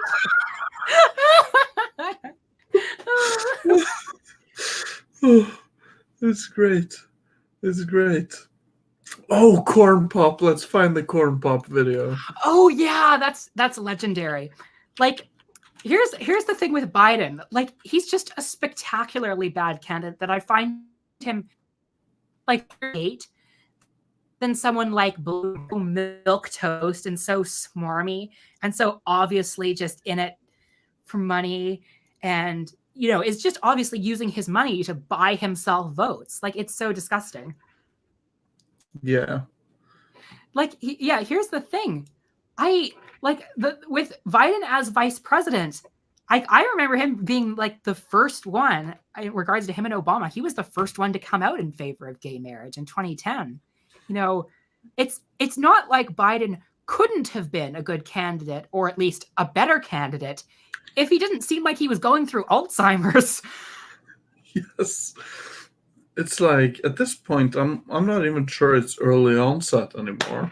It's like, oh my god, doing the campaign has really screwed with this guy's, mental faculties. And the thing is, and this is something I've been saying for quite a while,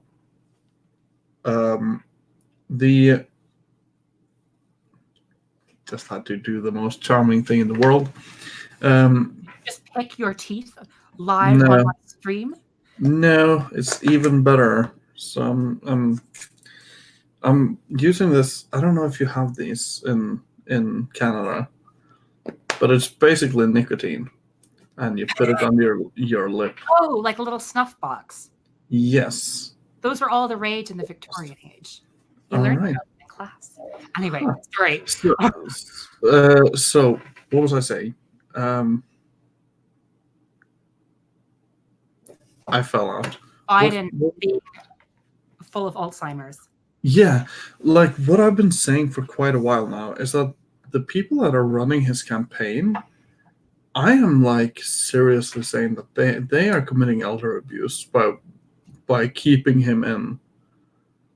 Like, and it's like, it started out as a joke, but I'm more and more certain that they should actually be investigated for elder abuse. It's like, yeah. You do kind of get vibes of like the whatchamacallit. Remember the person who wrote To Kill a Mockingbird, and then right as she died, like her estate published her unfinished sequel, which was originally the first book. I get similar vibes from this campaign. All right, let's do the corn pop story. The legend, the classic. I learned a lot. And I learned that So this isn't even the best part of that whole speech, but yeah. it makes a difference. This was the diving board area, and I was one of the guards, and they weren't allowed to. There was a 3-meter board. If you fell off sideways, you landed on the darn cement over there. And Corn Pop was a bad dude, and he ran a bunch of bad boys. And back in those days, you see how things have changed. I can imagine someone being like, "This dude is running for president. What the fuck is he on about?" Can you imagine if Corn Pop himself heard this speech? I think he's dead, actually. I think he's deceased. Oh no, not Corn Pop. Yeah. Corn Pop 2020. That's who we He- really need in America. Yes. He will I love- forever live on in our hearts, though. But I love how Joe Biden is trying to appeal to like the black vote. He's like, "Oh, okay, I've got to sound hip. I've got to sound cool. Corn Pop was a bad dude. He hung out with the bad boys." All right. Let's continue. And it's just about to board out of their mind He black dominated children in your the hair, you had to background. wear a bathing cap. And so he was up on the board, wouldn't listen. I said, "Hey, Esther, you, off the board, or I'll come up and drag you off." Well, he came off, and he said, "I'll meet you outside." My car, these were all public housing behind it. My car, there was a gate out here. I parked my car outside the gate. Okay, can I just let's take a moment and imagine how the media would treat Bernie Sanders if it was him making the speech. Yeah, like here's the thing. Like, and the funny thing is, like, Bernie Sanders gets so much harsh scrutiny from the media for even the most absurd things. And then you even still have like these centrist checkmark types being like, "Oh my goodness, Bernie Sanders has been treated by kid gloves with the media. Everyone is smearing Klobuchar, smearing Warren, smearing Biden." Oh man! All right. Gate. And he said, "I'll be waiting for you." He was waiting for 3 guys in straight razors. Not a joke. There's a guy named Bill Wright, Mouse, the only white guy, and he did all the pools. He was the mechanic. And I said, "What am I going to do?" He said, "Come down here in the basement where mechanics, where all the pool filter is. You know, the chain used to be a chain across the deep end. And he cut off a 6-foot length of chain. He folded up. He said, "You walk out with that chain. And you walk to the car and say, 'You may cut me, man, but I'm going to wrap this chain around your head.'" I said, "You're kidding me." He said, "No, if you don't come back." And he was right. So I walked out with the chain. And I walked up to my car. And they had, in those days, you used to remember the straight razor. You'd bang them on the curb, get them rusty, put them in a rain barrel, get them rusty. And I looked at him, but I was smart then. I said, "First of all," I said, "when I tell you get off the board, you get off the board, and I'll kick you out again. But I shouldn't have called you Esther Williams. I apologize for that. I apologize, but I didn't know that apology was going to work." He said, "You apologize to me?" I said, "I apologize for that, not for throwing you out, but I apologize for what I said." He said, "Okay," closed the straight razor, and my heart began to beat again. Okay, one of my favorite things about this speech is the bored out of their mind black kids that are just milling about in the public pool in the background. They look like they want to be anywhere else in their life. My second favorite thing is when he says, "I was smart then." I'm gonna see if I can find the other part of the Corn Pop's speech, where he's talking about his hairy legs and stuff. Oh yeah, where he's like, "Oh yeah, I like to touch their hairs." It was so creepy. I like to let them stroke my hairs in the sun. Like, what the hell, man? Why would you even say something like that? All right, let's see. I found it.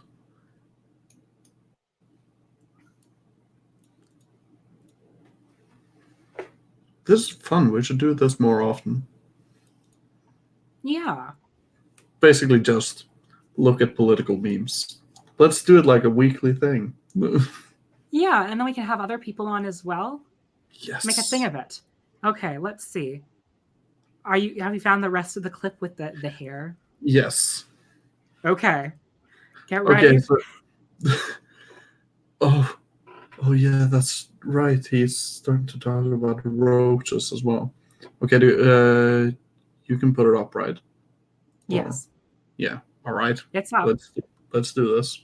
I saw that made me aware when I was in law school. Proudly for Holloway. Proudly for your dad. First African American state senator in the state of Delaware. Everything about It's I love like that brief mind blown. it's like in the state of- every like every time he's trying to remember where he is, he has like a non-flashback. In the state of Delaware.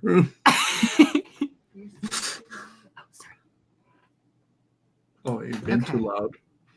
My mom thinks I'm too loud, so I must become more silent. I laugh too loudly. It's fine. It's fine. Oh. I can do this. All right. And by the way, I sit on the stand and it get hot. I got hairy legs that turn turn blonde in the sun. And the kids used to come up and reach in the pool and rub my leg down so it was straight, and then watch the hair come back up again. They look at it. I learned about roaches. I learned about kids jumping on my lap. The roaches part. What?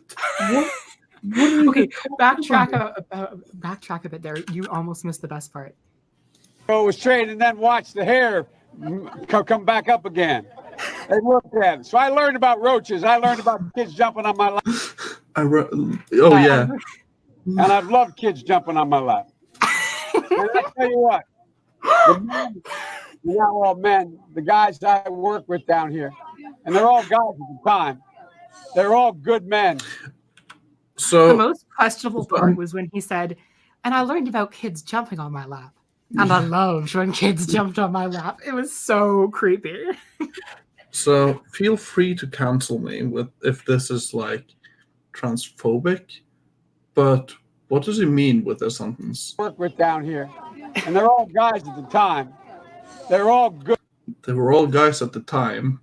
Have they transitioned? Is No, that's not transphobic. That's just bizarre.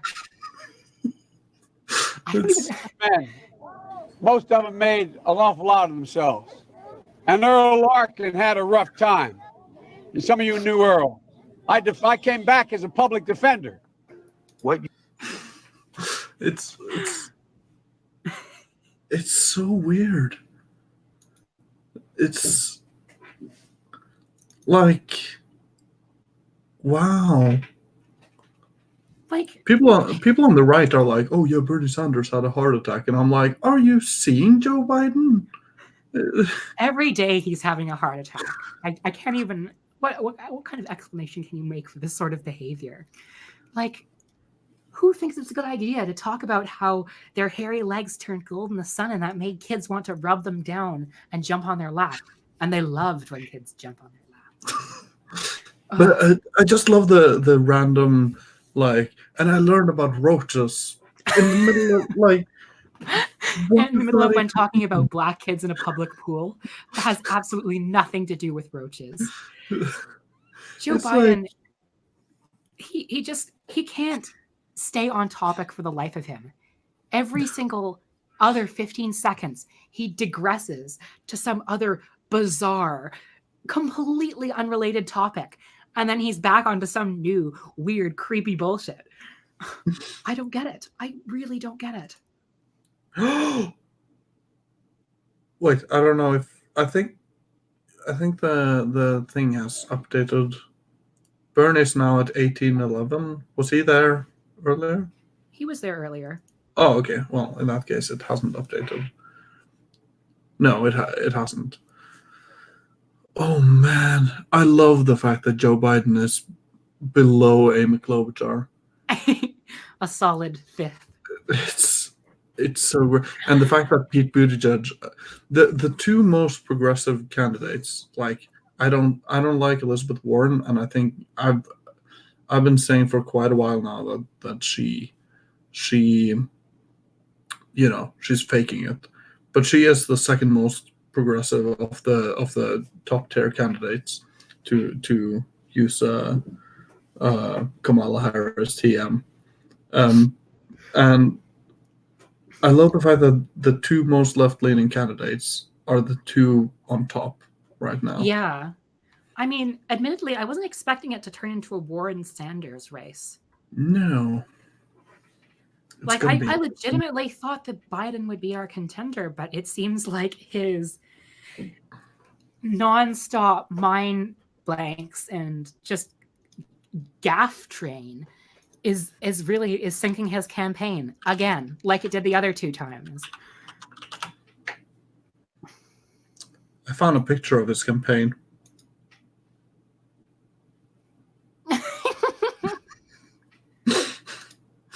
There you go.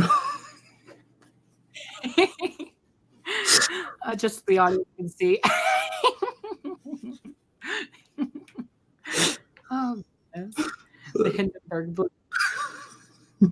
It's basically Joe Biden right now. I love it though. Like, it's great.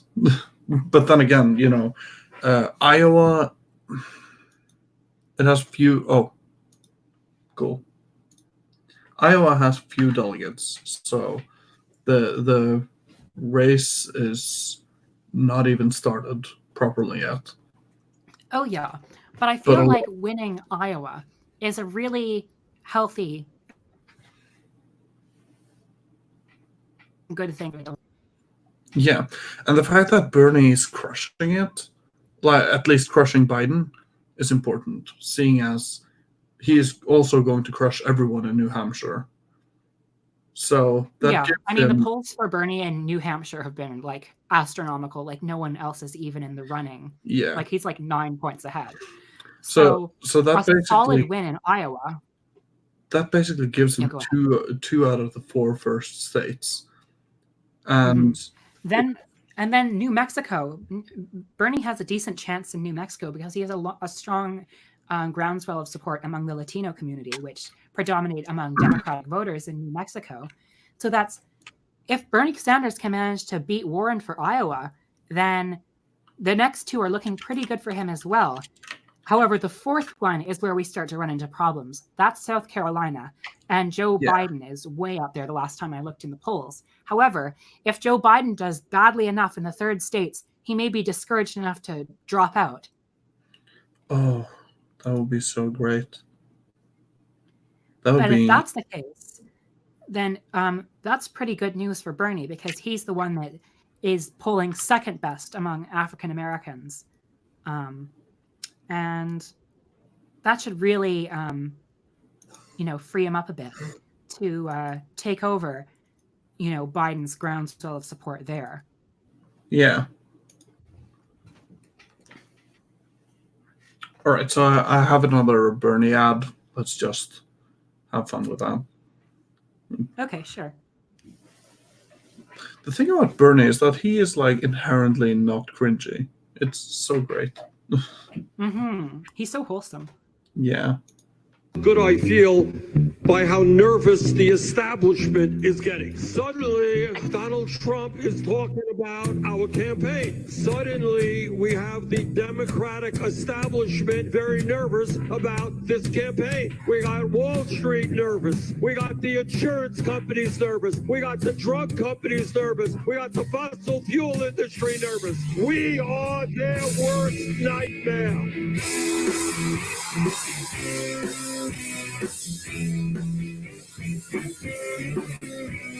Bernie is surging. There's no question about it. And Bernie Sanders has a lot of money. No doubt. Don't bring up Bernie Sanders because that's the red flag in front of me.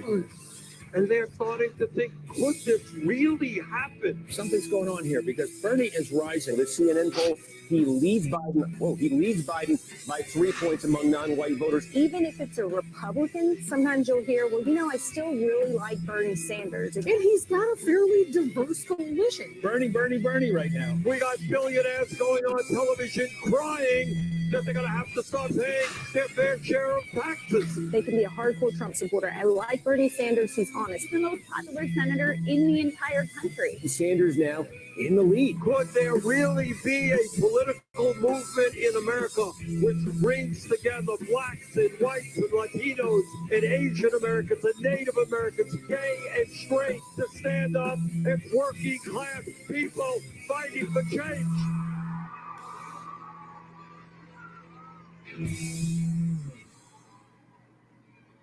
This is their nightmare on Elm Street. Yeah. It's a good ad. It has a lot of energy, and I feel like Bernie Sanders is really pushing hard on the kind of, this is going to be like FDR's campaign. He's really trying to get to recapture that sentiment of, moneyed interests in this country hate us, and I welcome their hatred. People usually tend to like you if you're hated by unpopular, powerful people. Now, obviously, we could get into the weeds about, is this problematic? FDR, the New Deal was in many respects quite racist in the way it excluded people of color from receiving benefits. There was the whole Japanese internment thing. Is it good for modern day progressives to lean so heavily into, Green New Deal, into like kind of rehabilitating the legacy of FDR? And in my opinion, I like a lot of the things he did. Like, he seemed to be he really pulled back away from being such an imperialist bully in Latin America.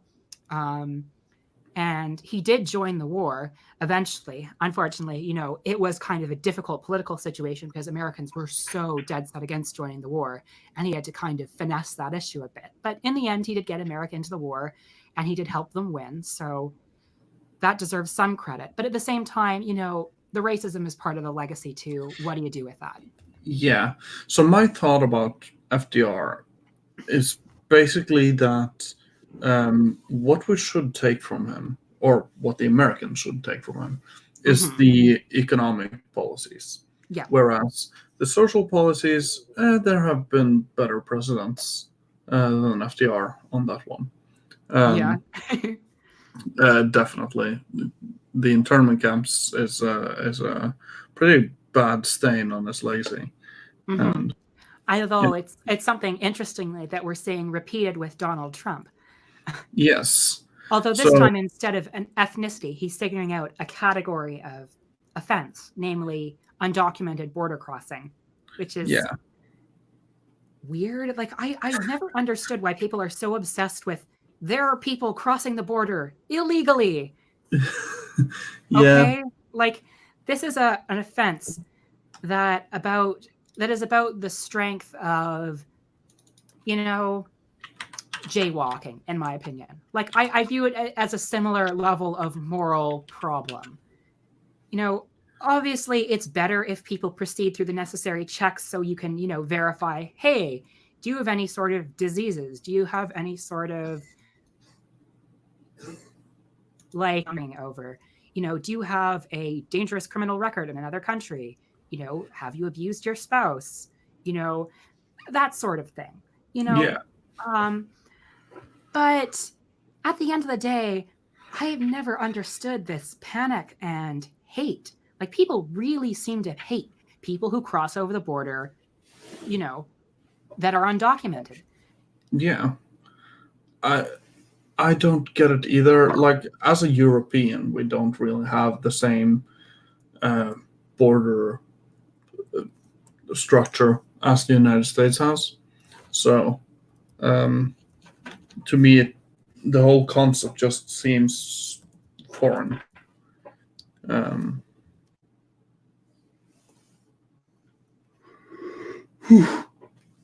So yeah, I don't know. What I think is interesting though is when,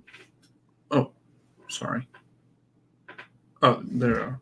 So what I think is interesting is that Americans are like super afraid of letting undocumented immigrants have like free healthcare, for example, when a bunch of the undocumented immigrants pay taxes because they work in America. And at that point, I'm like, hey, they are paying into the system. Why shouldn't they be able to benefit from the system as well? Oh, well, because they don't have this paper. Well, I don't give a shit, to be honest. It's as long as they're contributing, then I don't see the problem, and I get a feeling that most of them are. Yeah. Like, it's true. I do believe that as well. But here's the thing: if you have a problem with undocumented, so many people living without citizenship in America, great. So do I. Let's grant them citizenship. Then they can pay taxes and pay into the system, and you don't have to keep them in.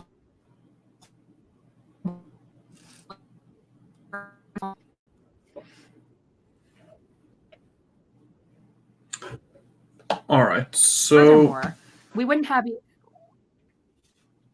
Has there been an update? I just want to check. I don't know, but you were very laggy right now, and I think it's on your end. Yeah, there is some lag on your end. Oh, okay. Because it seems to be something that we see in the stream. Yeah, I saw it in your end as well. So I don't know what that's there. So okay, I guess it is me. Yeah. Which is a bit odd because I don't really have a bad computer or anything.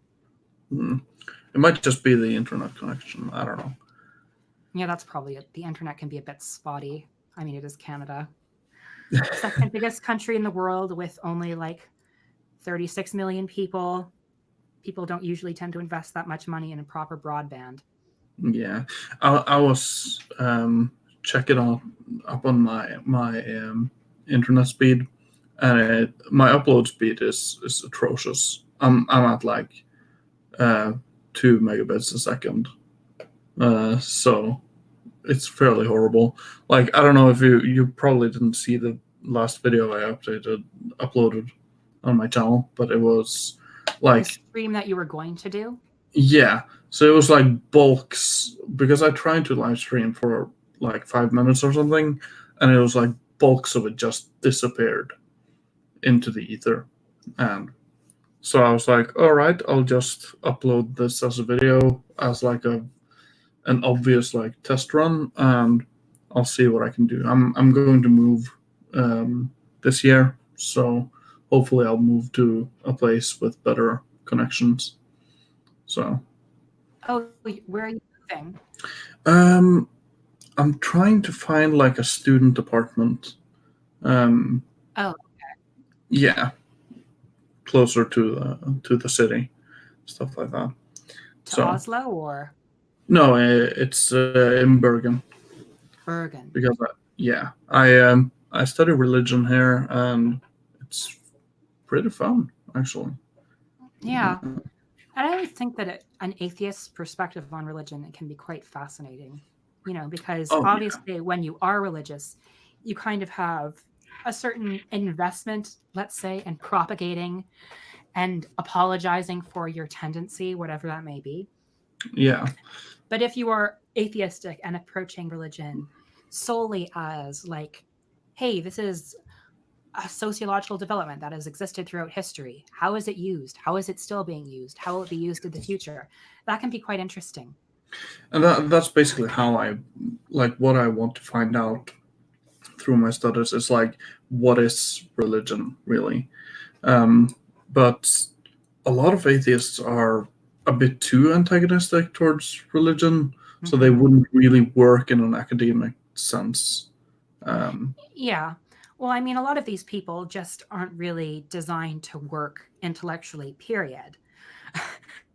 Yeah, that not is anything, but even though a lot of atheists believe that because they have a lack of belief in a god, that automatically makes them smarter, and I don't believe it's like that at all. I think people that think like that, they need to do a double check on their own faculties. Yeah, people always assume that people who assume that their beliefs like in terms of like people who seem like their background, like their religion, their race, their gender, what have you, make them superior, generally tend to be very lame people. I find they have nothing going for them, so they have to rely on, well, I'm white, you guys. Yes. That is horrible. There still hasn't been any updates. Yeah, what the heck is going on here with the Iowa caucus? The anecdotal evidence for Biden was looking rough all night, but the delay in the results and potential confusion may buffer any blow for him. I see you, ANC. I see what you're doing. Aww. They're trying to pull a sneaky sneak on us. Rob Stan, state auditor. When people demand 3 times the data, I don't think it's unreasonable that it takes substantially longer to do it. The Iowa Democratic Party told campaigns they have 35%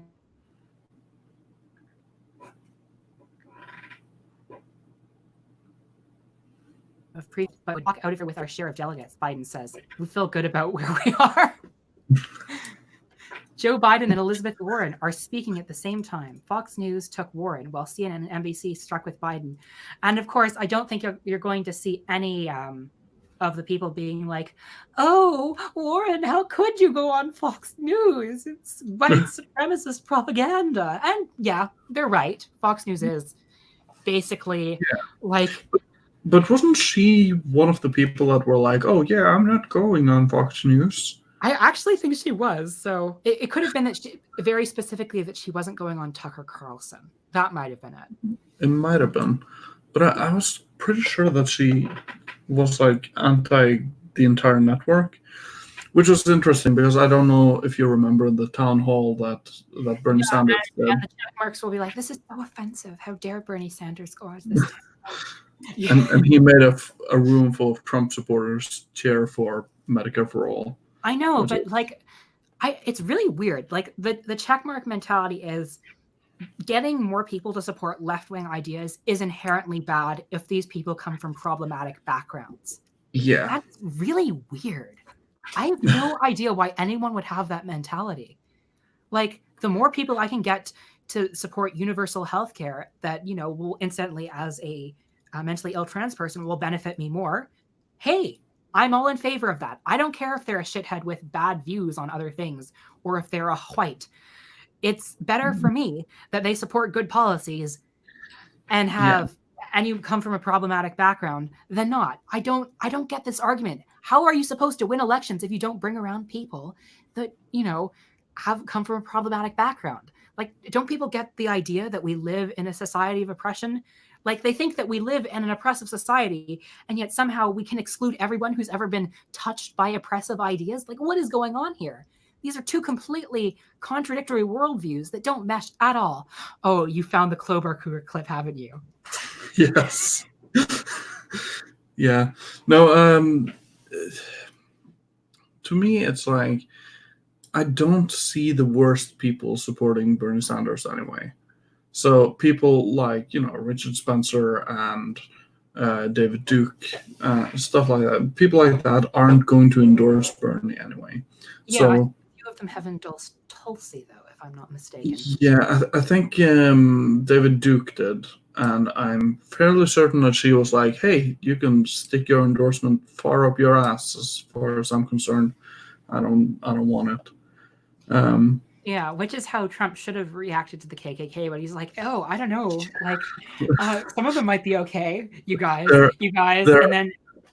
There are good people on both sides. Yeah, very fine people. Anyway.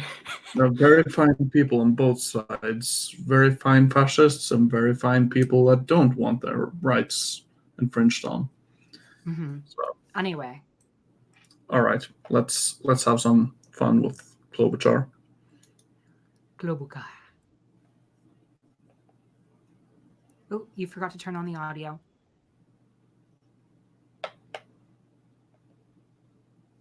I can't hear a thing. Oh. Wait, what? I said you forgot to stream with the audio. I can't hear a thing. God damn it, let's do this again.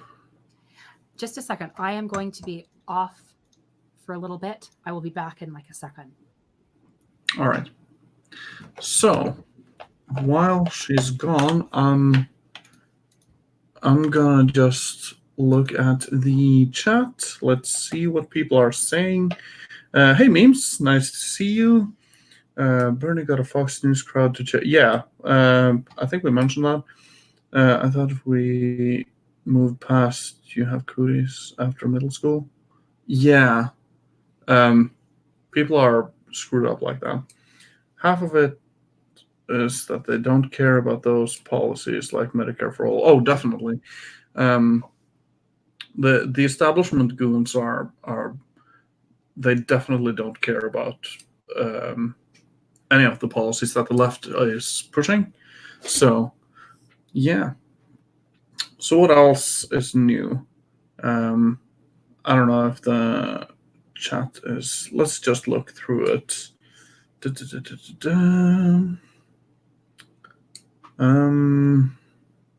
Poor Yang. Oh yeah. Let's see how everything is doing. Tom Steyer is at 0, and Andrew Yang is at 0. Michael Bloomberg is sadly at 0. Michael Bennett, as tubular as he is still at 0. So currently, we don't have any new updates. Yeah, so there's not much new. So who do you guys think is going to, like, do you think that Bernie is actually going to run away with the entire thing, or do you think that that this is like that Iowa doesn't really matter in the long run? Because I'm a little bit unsure about this. I'm afraid that Iowa is not going to matter. Oh, LOL. Oh, welcome back. Yeah, so if you, I had to soundproof my parents' door, so hopefully they don't bump into us again, or if they do, they'll trip on a towel.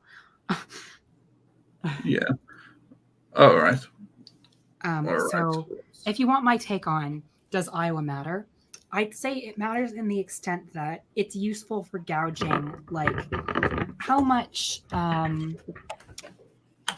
support, say, a candidate, it's good for gouging momentum, right? Yeah. Yeah, I believe so too. Let's see. It doesn't get that guillotine for me. But It's definitely, such a I don't think it's the end all be all, but Bernie Sanders definitely should try to win the first 3 of these caucuses at least. And that will help build his groundswell support and help solidify him as the progressive choice. Yeah.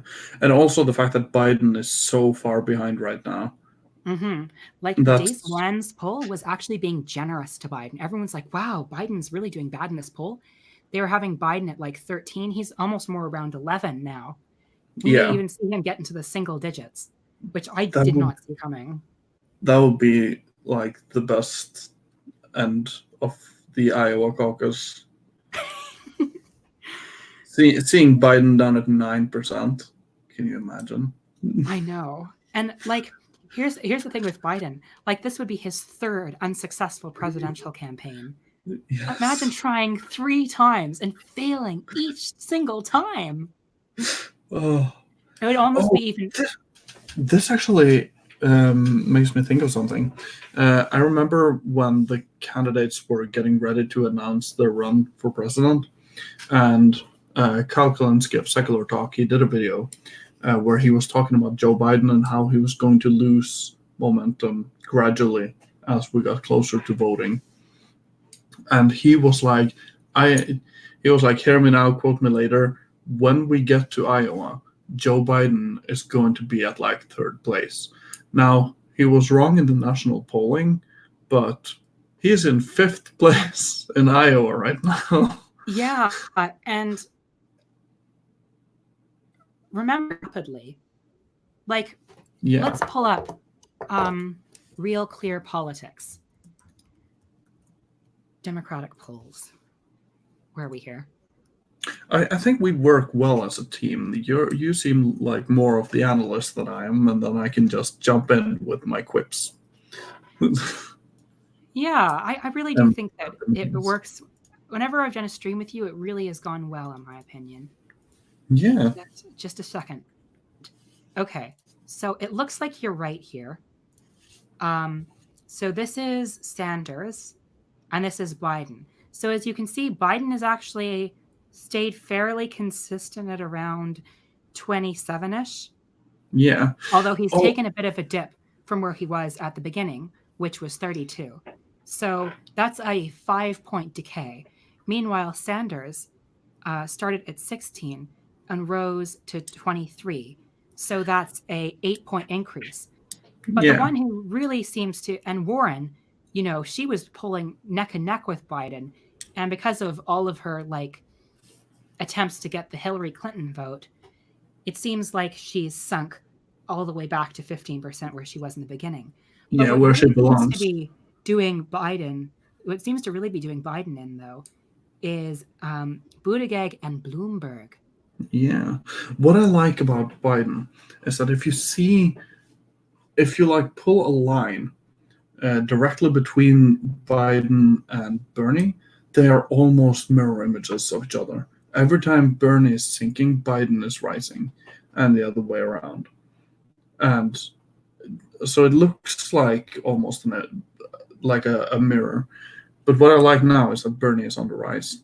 What I'm very much afraid of, and I am interested to see what the chat has to say about it, is this just a hard peak for Sanders, or is this going to last throughout the election season? Because that's interesting. Yeah, like obviously we can't get cocky, right? We can't fall into the overconfident trope that nearly cost Hillary Clinton her nomination, and actually did cost her in the presidential election. You think after almost losing to Sanders, she'd start to take running a bit more seriously and be like, hey, maybe I really need to try really, really hard to get progressive people out to vote. Maybe there is some divisions within the party. Maybe I really need to make some sort of appeal to these guys. Yeah, and she was like, and that's why I'm choosing Tim Kaine as my VP. Like, no one really knew who Tim Kaine was. He added absolutely nothing to the ticket.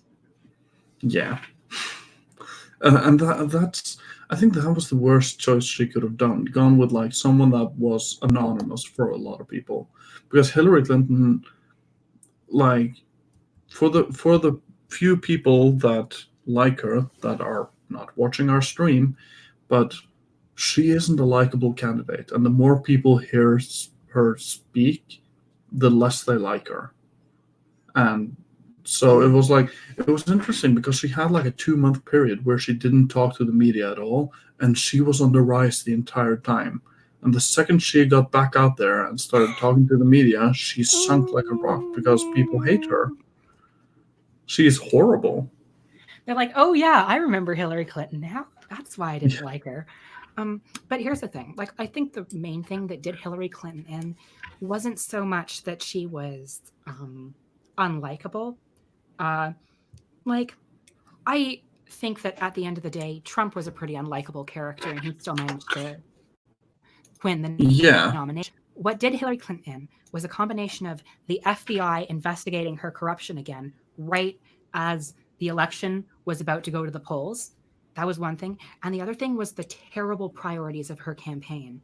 Okay, we need to become more centrist because we need to appeal to suburban rights. We need to appeal to moderate Republicans. You know, for every one,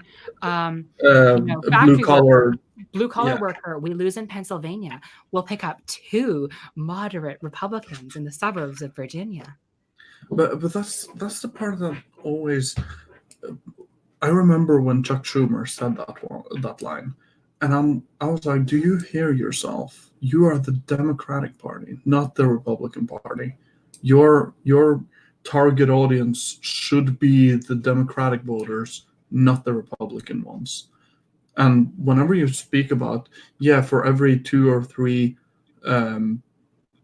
for every blue collar Democratic voter we lose, we gain moderate Republicans. That just tells me that, all right, so you are not interested in representing the left then. You're interested in representing the moderate Republicans. And Mhm. guess what? The moderate Republicans already have a party. It's called the Republican Party. And the Republicans are far more loyal to their party than the Democrats are to their party. So, Yeah, well, you want to know why they're more loyal? Because the Republican Party actually makes an effort to cater to their base. oh yeah, The Democratic Party has a profound disrespect for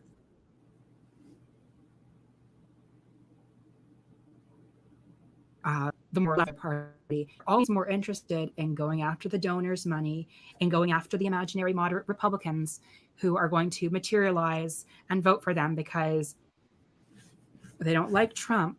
But no,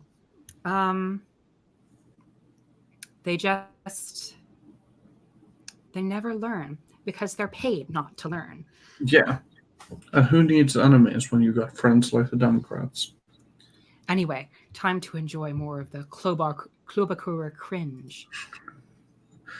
I wrote back, hey, Donald Trump, the science is on my side, and I'd like to see how your hair would fare in a blizzard.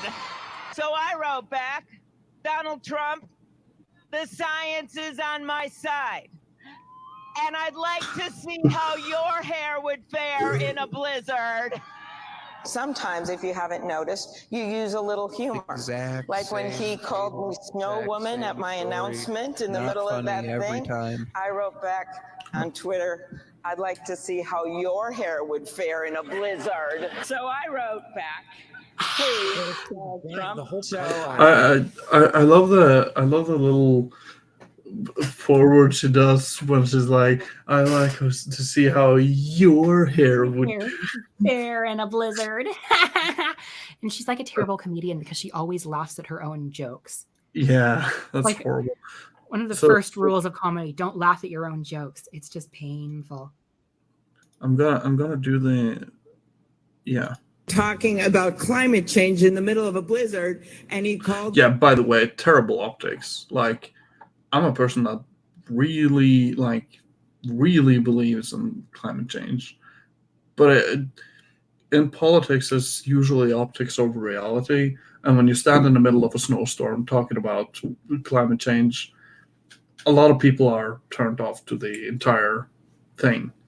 So it's like, you do have to be more careful about your setting. Although, to be fair, climate change doesn't necessarily mean the world is immediately going to get warmer. No. It means the climate will change because of global warming, which is a reality. Yeah.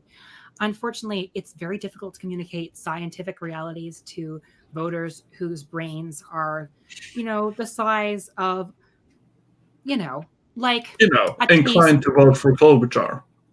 Yes. One of the things I love about Klobuchar is what her supporters call themselves. They call themselves the Klob, as in the K mob. No. Oh no. Don't call yourselves that. That's not okay at all. It's clobbering time. Has she used that one yet? I don't know. The funny thing is, she is a name that could easily lead itself to puns. So could Buttigieg.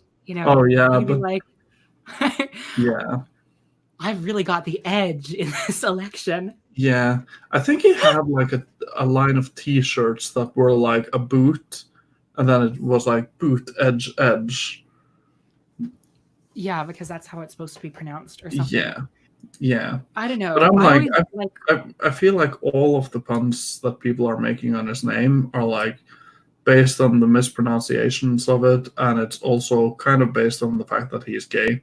So it's always like booty judge, buddy judge.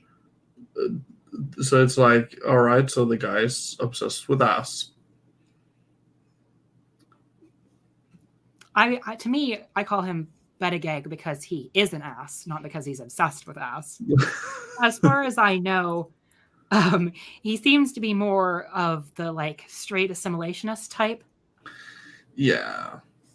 I mean, Yeah, which, so you know, he's- you do you. If you want to marry a man and live like a straight couple, there's nothing wrong with that.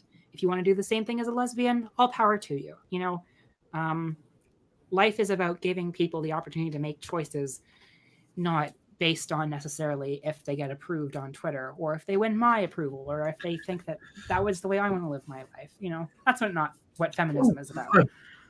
I usually strive for your approval. So, Well, I'm flattered.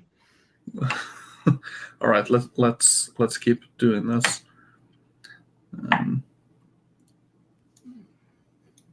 Me, Snow Woman. Wait, is it Wait a second. up? We need to adjust the thing. Ooh, there we go. There you go. So I wrote back, hey, Donald Trump, the science is on my side, and I'd like to see how your hair would fare in a blizzard. So I wrote back, hey, Donald Trump, the science is on my side, and I'd like to see how your hair would fare in a blizzard. So I wrote back, Donald Trump, the science is on my side, and I'd like to see how your hair would fare in a blizzard. Sometimes, if you haven't noticed, you use a little humor.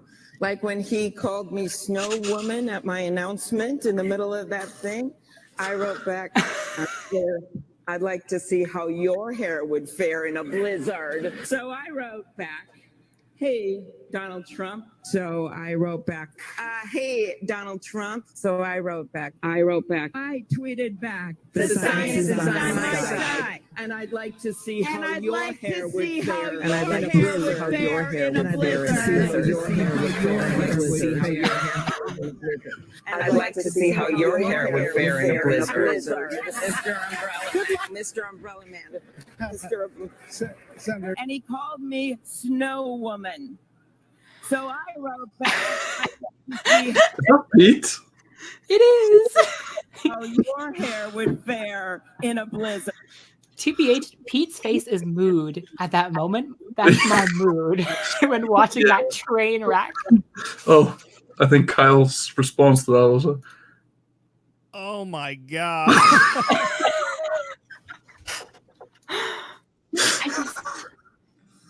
Why? Why would anyone be like that? How It's can you like- be so phony? I'm like, you know how they say that boomer is more a mindset than a generation? It's like Amy Klobuchar is like the embodiment of boomer. It's I think she's a boomer, or at least Gen X. yeah. No, she's probably a boomer, isn't she? Okay, so the Klob is 59. She was born in 1960. So yes, she's a boomer. Yeah. Boom, boom, boom.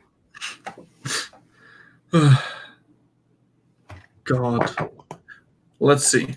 Are we 1805 for Bernie? Wait, has he gone down? Wasn't he at 1811? Yeah, that's what I remember last time. So Oh. Okay, so that's how caucuses work, don't they? People move all over the place. yeah, honestly, I really hate the caucus model. They should just stick with, like, just do a ballot. Like, it gets rid of the weird peer pressure element where people are like, you must join us, you know. Yeah. But at the same time, it is enjoyable seeing Biden's milquetoast supporters being like,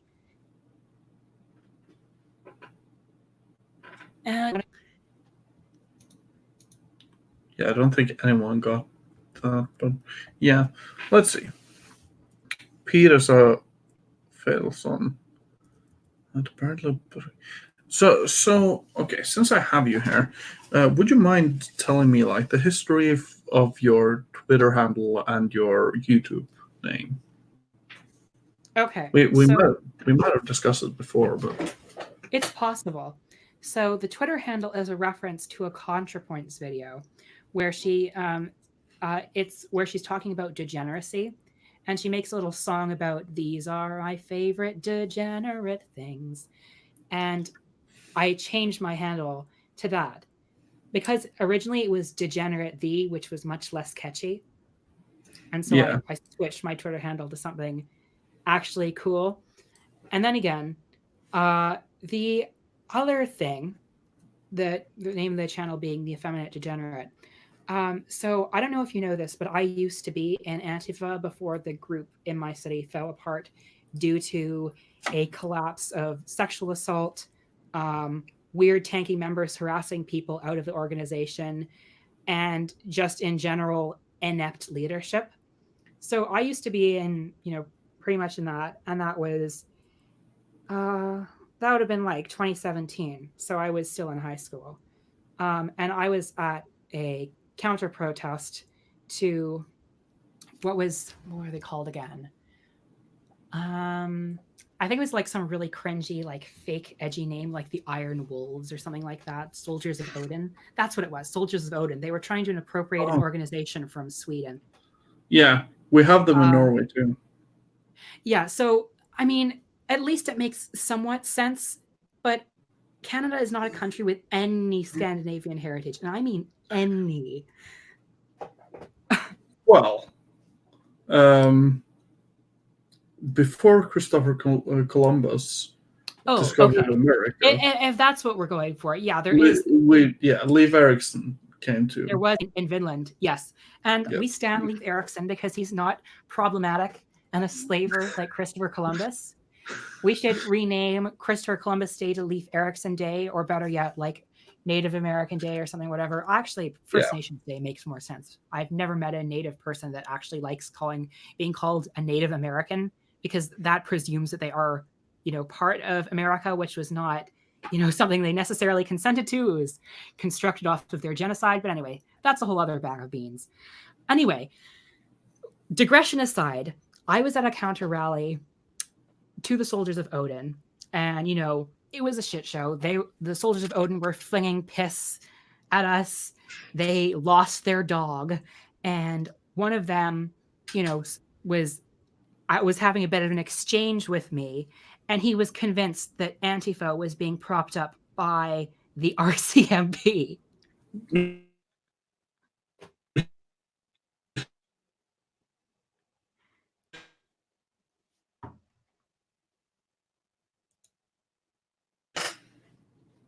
Oh, we're back. Yes. So anyway, he thought that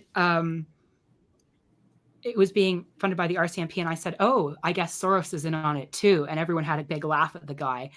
And then a guy says, "I don't need to take that from you, you effeminate degenerate." Nice, and that's where your YouTube name comes from. That's great. I don't know who the asshole is, but we have one dislike.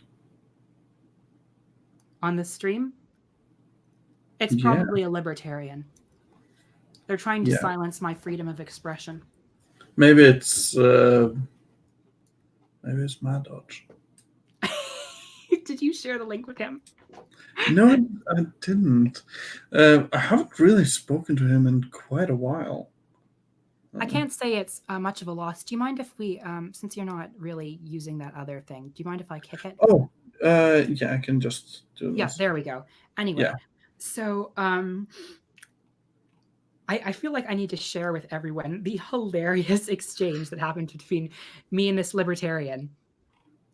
So I was getting into a debate with a bunch of people whose most left-wing they'd ever encountered at that point was like a social democrat, being rat resistance at that time.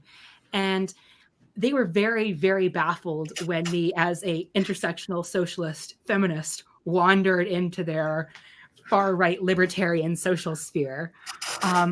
So anyway, we were having a discussion about social programs and what my beliefs exactly were. And, I made a joke about how right-wingers think what you need to do is just pull yourself up by your bootstraps.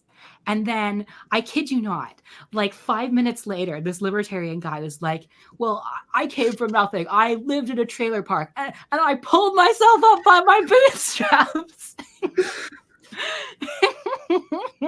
The best part about that was how you and I both lost it at that comment, and he couldn't for the life of him understand why we were laughing. he got very offended. But He thought we were here's mocking him. but here's the thing. So I've had a lot of conversations with him, and for anyone that's interested, I think the debate is on my channel. I'm fairly certain that I uploaded a debate between me and him on my channel. And we had a fairly good friendship going. Now I haven't spoken to him in quite a while, and I think that he is politically blind to a lot of the problems around him.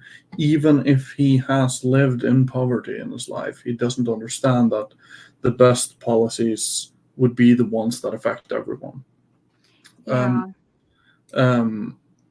So yeah, and there has been streams where me and him were on, and we ended up fighting because he had a tendency to consume some alcohol and ended up being quite rude.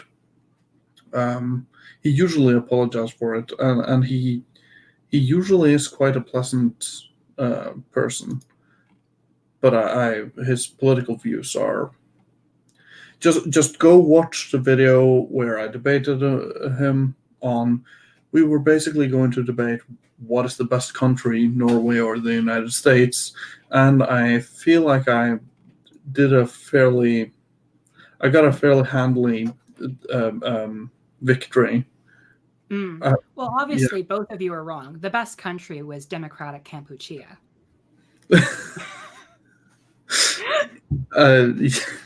Yeah, I guess. No, but he is far from the worst one on that streaming in that streaming community, because he has the worst one. Well, in danger of them watching it, I guess I can just burn the bridges. I think MC, who is a very conservative person, I think his political views are the ones I hate the most in that group. Now, I always come on there and try to be nice to everyone, but he always ends up being angry. Very loud and angry. We have talked so much about Julian Assange and stuff like that. Is he one of those boomers that's like, Julian Assange needs to be executed in the electric chair for the crimes against the American people? More or less, he was very much on the Snowden is no hero train. Oh, Snowden's the hero, and he's also cute. Don't at me, but he is. He is a very attractive man. As a rather heterosexual guy, I think he's a looker. Only thing is, every time I look at him, I feel like he always wears a t-shirt with a little bit of this kind of thing going on, and it always goes right outside of a mole that he has on his shoulder. And I always keep thinking that please get that thing removed. But except for that, he needs Queer Eye. Yes, he needs a gay best friend, someone to fix up his fashion sense. Yeah. Everyone says that straight men, that straight women are the only ones that need gay best friends. No, everyone needs a gay best friend, especially other gay people. Yeah. I don't have anything against that statement. I guess it's a good statement. Mm-hmm. And here's the thing. I find that to be one of the more irritating kinds of political beliefs. I don't know, what I'm trying to think of, what is the political belief that most annoys me? If someone has it, I can barely tolerate them. I'm trying to think of something. I'm coming up blank. I think my I really don't like libertarians. Because the thing is, with libertarians, I agree with them usually on social issues, because they are very much like, hey, state, can you please don't, enter my life in any way, shape, or form. Yeah. And that's good to the extent that we're talking about, again, like what I drink or smoke or stuff like that, or who I marry. But they have the whole economic libertarianism as well, and that's horrible. It's so bad, and it hurts so many people. Mm-hmm. People that are like, they've read Ayn Rand once, and they're like, oh, this woman was fucking onto something. I'm like, no, she wasn't. Yeah. I feel like, I guess, knowing that, it's people who hate the homeless. That is the one political belief. And the unemployed. Like, if you have those two political beliefs, I cannot stand you, like, at all. Yeah. I don't know. Blatant racism, that one also is. Yeah, that's always a turnoff, obviously. Yeah. Transphobia can be a deal breaker for me for obvious reasons. Yeah, well, not that obvious. No, have you seen? What's it called? White Right, Meeting the Enemy. No, I haven't.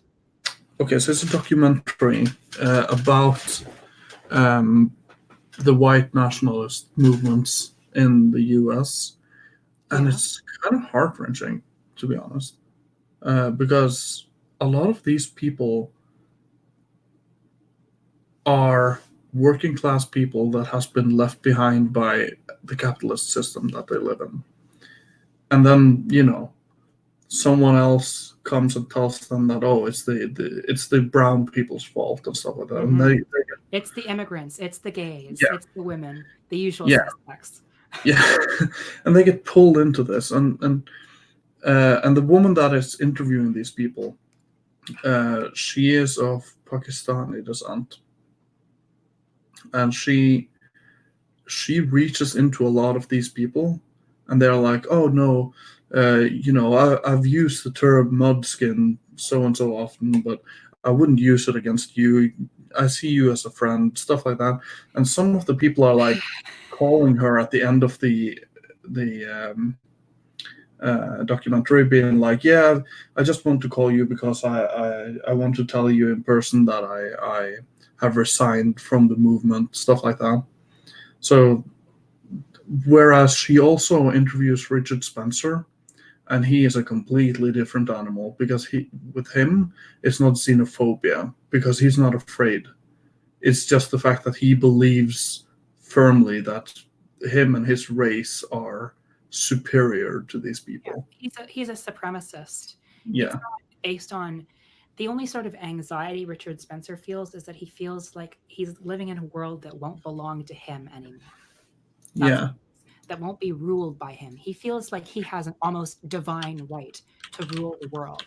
You listen to his speeches, and he feels like his identity gives him that innate superiority over others.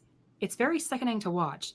And it's very, it's very obvious when you hear that, when Richard Spencer speak, that his politics are born of a lifetime of privilege and indulgence. Yeah. Richard Spencer is the descendant of slave owners. He did grow up on a literal plantation. He's very much of that upper crust of American politics, old money. And he did go to all these private schools and Ivy League universities. And yet, at the end of the day, instead of ruling the world like he claims is his destiny, he's writing whiny blog posts and frequenting podcasts that no one can watch anymore because they're all being banned from the internet.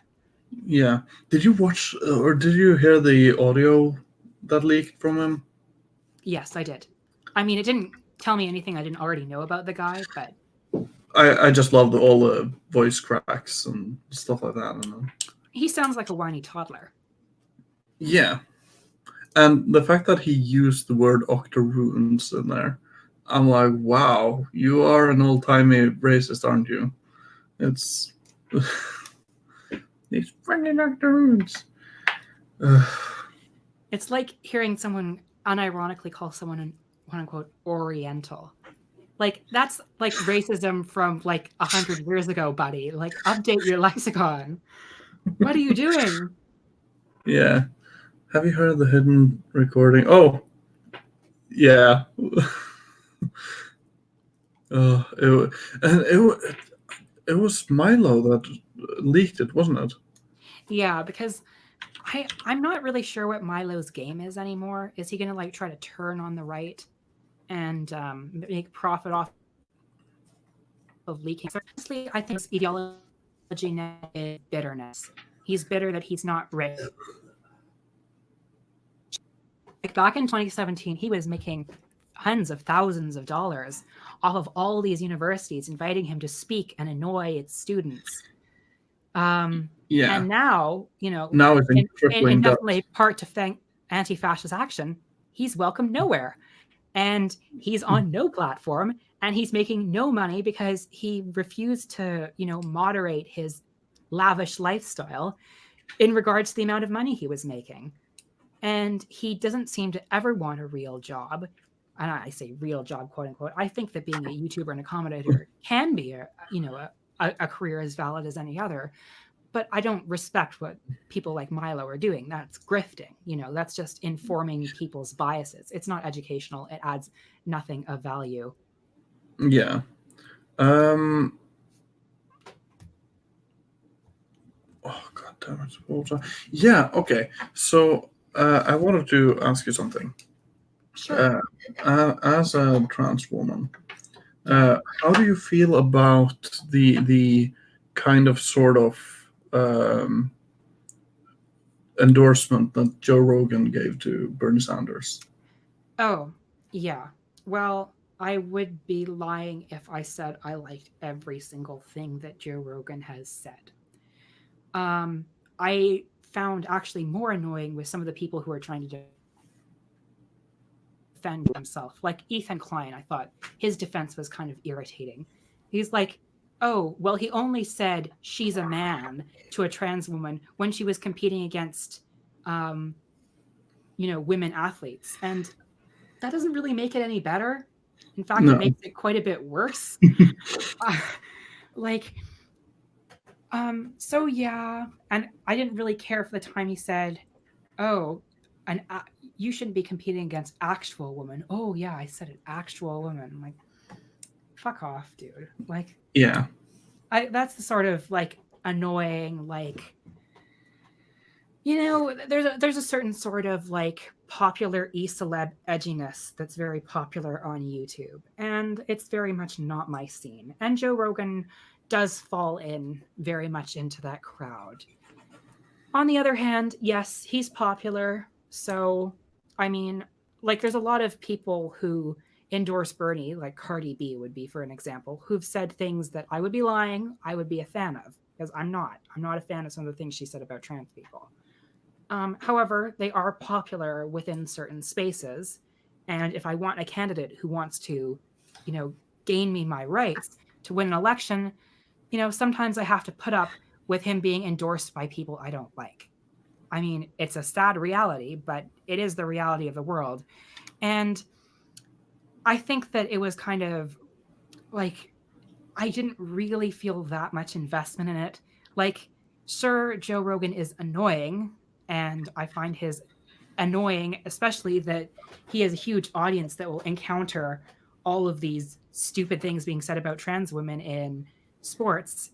And then a lot of his audience will come to believe those idiotic things as well.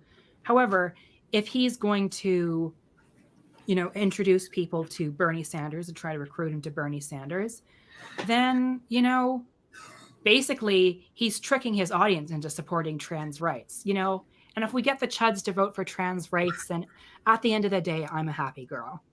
Yeah. Yeah. I don't know. To me, I don't watch a lot of Joe Rogan. Mm-hmm. Like, I usually watch it when he has on people like Kyle Kulinski or Jimmy Dore. I really enjoyed the one he did with Bernie Sanders. And I've enjoyed a couple the ones he did with Tulsi Gabbard as well. And one time I put myself through one of the Ben Shapiro ones, and it was horrible. Although it is funny to watch Ben Shapiro talk about how he wouldn't go to his friend Dave Rubin's wedding. I mean, the funny thing about the quote-unquote friendship between Dave Rubin and Ben Shapiro is you can tell how uncomfortable Ben Shapiro is around him. Literally every second he's on camera. Yes, and I love the fact that Ben Shapiro is so obviously uncomfortable around him, whereas Dave Rubin is like, I want you to be my friend. Yeah, like his whole body language is so accommodating and so placid and so meek and wilting. You know, it's almost like that parody of the libertarian snake. Please tread on me. Yes, and you know, I just love the fact that Dave Rubin has tried to like soften the edges around inviting Ben Shapiro for like parties and stuff. He has tried to like find a way to invite him, being like, but what if it was just like a barbecue that was like combined with our anniversary thing? And then Ben Shapiro's always like, no, I wouldn't do that. I really wouldn't want to do that. And that would be against, my beliefs. He's a very nasal, high-pitched voice. It's quite unpleasant to listen to. It's horrible. Let's see what Twitter is saying right now. It's a joy. We have 3 entire likes on the thing. Let's see. And here's the hilarious thing. Iowa Democratic officials say a delay in results is largely because of a quality control effort. Initial reports reported by the Associated Press have been removed from this page while we wait for the party officials to release results. Wow, they are trying so hard to make this fly under the press's radar. Everything they can to cover for poor old Joe Biden. I really hope did you see these? Let's see if you can pull it up. So this is Bernie's corner. And then you have Biden's. One white woman and 2 Pakistanis in black. Okay. Let's see if there's something else. Can I just stop answering questions? I've never seen anything like this. The funny thing is that this blatant disregard for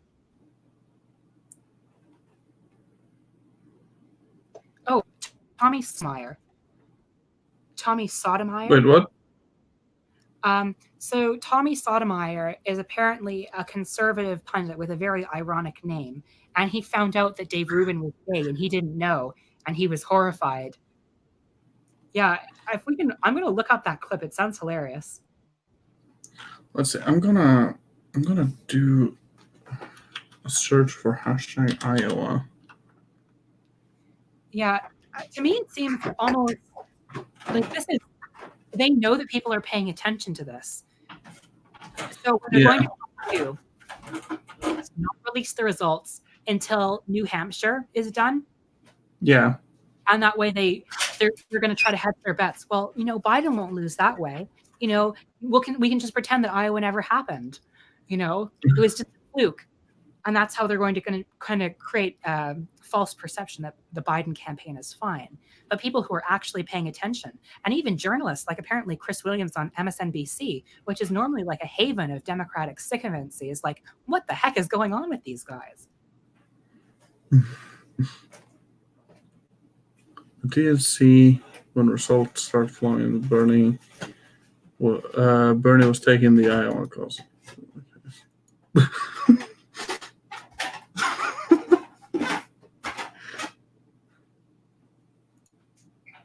Okay, this one's great. I love this.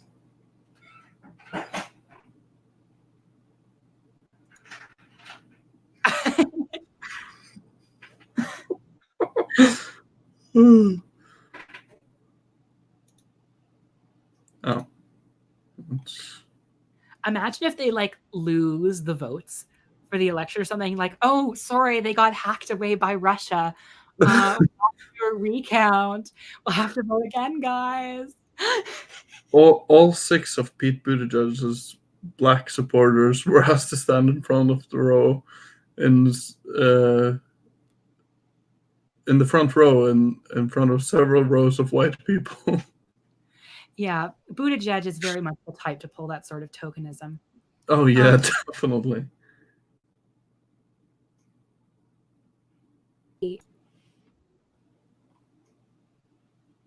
The clip of one of Dave Rubin's open-minded guests finding out that he's gay.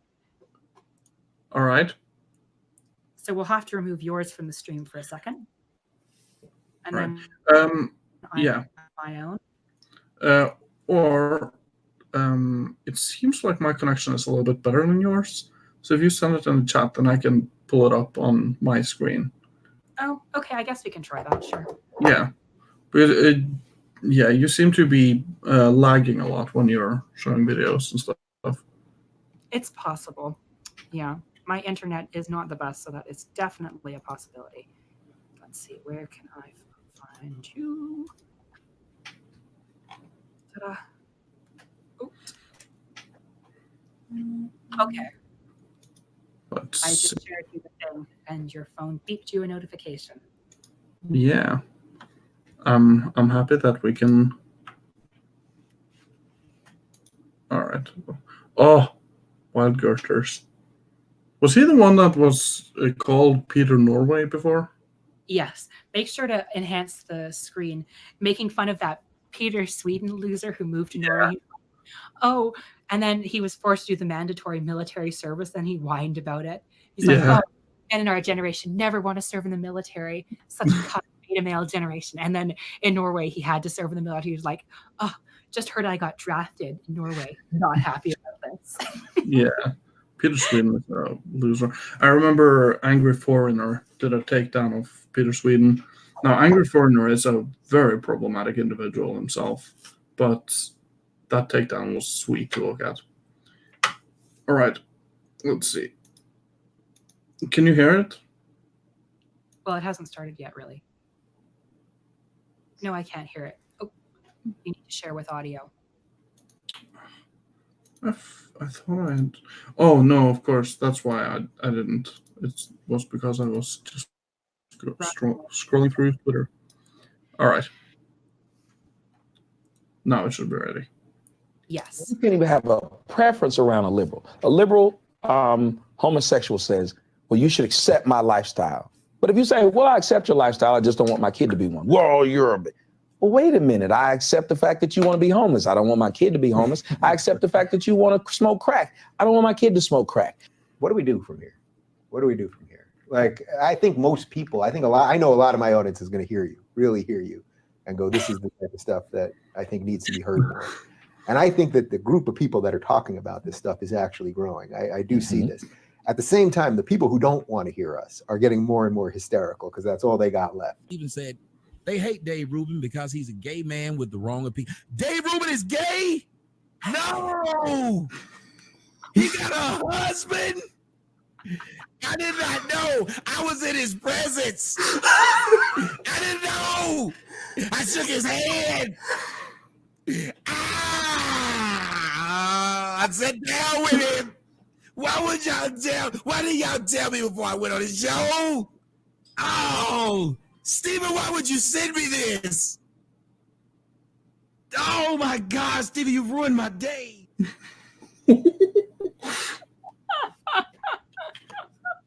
Man. Oh my goodness. So I'm guessing Wild Gerters is then a parody name of Geert Wilders. Yeah, who's the leader of the fascist party in Netherlands, right? Yeah. Let's see. I don't really care about the Young Turks. Yeah, I think they need to change their name. Yeah, they should probably do that. But at this point, their name is so established that I guess it would hurt them more than anything. And then you, they shouldn't have ever been called the Young Turks in the first place. yeah, I know. I mean, it is pretty awkward when your progressive news group is named after like the literal like executors of a genocide in Armenia. Yeah, the best part is that basically the figurehead of the whole thing is Armenian. So. Anna Karenina, Anna whatever. Anna Kasparian. Yes, and yeah, I also have like mixed feelings about what they add to the left. Yeah. Especially like the Anna Kasparian and the Cenk Uygur. Yeah, I feel like Anna Kasparian, she's like the embodiment of white feminism. She's very strident. Yeah. Like that whole bit where she was like, I'm better than you. I'm fucking better than you. Yeah. But the thing is, I get where she was coming from because she was angry that day. And all that. But we're angry. yeah. So it's the thing that it's like, okay, so you're giving an arrow into the quiver of the right just by acting the way you're acting. And that's problematic. Mm-hmm. Yeah. And then the other thing with the Cenk Uygur, it's not so much that he was problematic like 19 years ago that bugs me. It's that he's like, he kind of seems to be like somewhat skeptical of the more left-wing elements of Sanders' base. He was like, he got offended when someone was thinking of using terms like comrade. He's like, no, I won't use that language. I'm like, what the heck? And all that sort of stuff. Like it was very cringy. Very like, okay, so we see what you're very much interested in social democracy, but not interested in something that goes further than that. Yeah. Let's see. Biden did so fucking bad everywhere. They have no idea what to do, so they're just delaying the shit. What the hell is quality control? How do you do that when everyone went home? How do you allow this shit?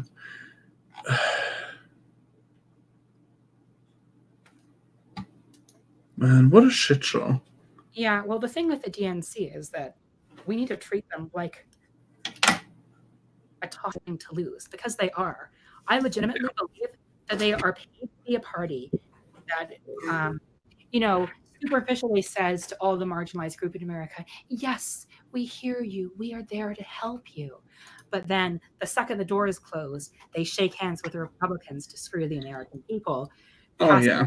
Welfare cuts, tax breaks, all that sort of good stuff that is driving the country into debt and ultimately, I think, will drive it into another recession. Yeah. Like, I don't know. Like, I think that that it's possible to beat the DNC. Like, obviously, it's been done before. Candidates from the left have won, most notably in the 1972 election, although that was a shit show for its own reasons. And in a way that ultimately hurt the left for a long time in America. But I think that Bernie Sanders is a more charismatic person. And also he isn't advocating for like UBI in 1972. Yeah. Like seriously, the guy who was running in that time, George McGovern, was woke as hell. He really wanted UBI back in 1972. Legalized abortion, legalized marijuana. Like, it was amazing. Oh, great. All right, so I feel like it's a good time to put an end to the stream. We could be hours, and we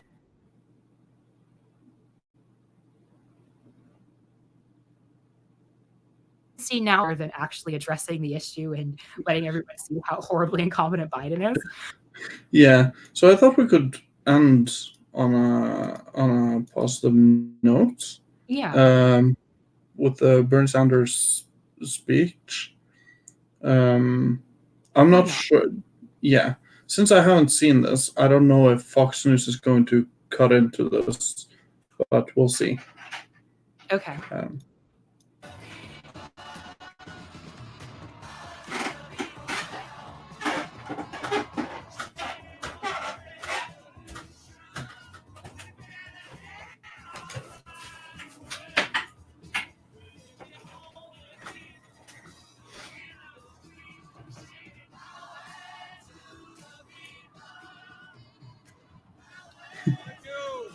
Oh, Thank you.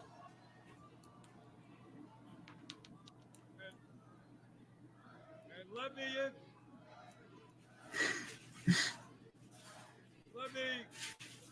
begin by stating that I imagine, have a strong feeling that at some point the results will be announced. And when those results are announced, I have a good feeling we're going to be doing very, very well here in Iowa.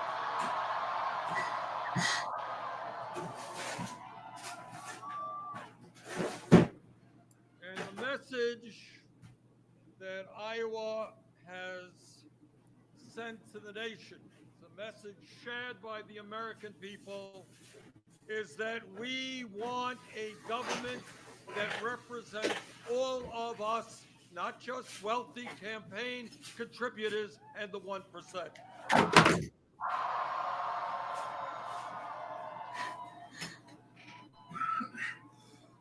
Tonight, in this enormously consequential 2020 election, the first state in the country has voted, and today marks the beginning of the end for Donald Trump.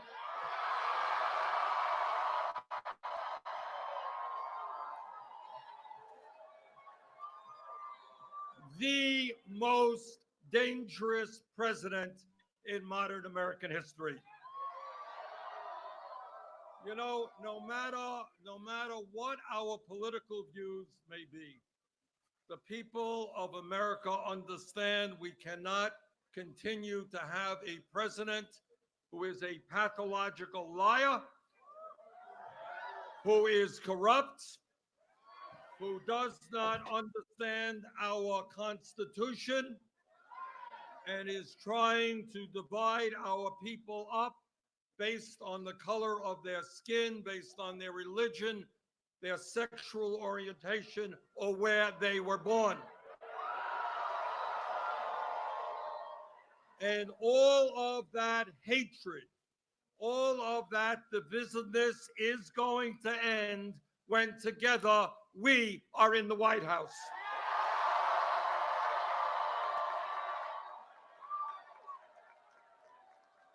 We are going to win this election because the people of the United States are sick and tired of a massive level of income and wealth inequality.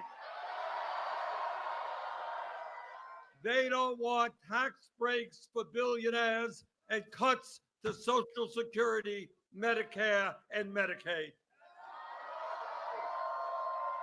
The American people understand that if you work 40 hours a week, you should not live in poverty, and that we've got to raise that minimum wage to at least $15 an hour.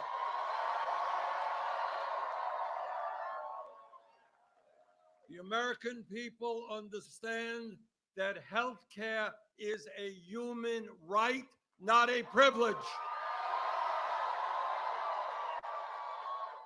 And that our administration is going to take on the greed and corruption of the insurance companies and the pharmaceutical industry. And whether they like it or not, we will pass a Medicare for all single-payer program.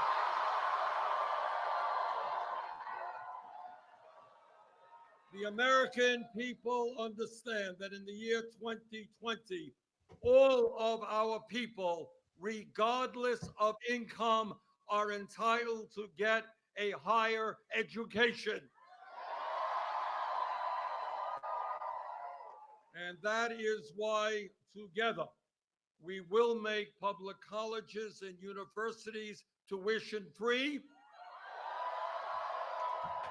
and why we will cancel all student debt in America.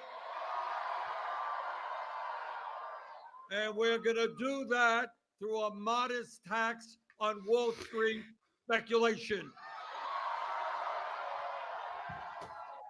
11 years ago, we bailed out the crooks on Wall Street Now it is their time to help the middle class. And unlike the President of the United States, the American people understand that climate change is not a hoax, but is an existential threat to our country and the entire world.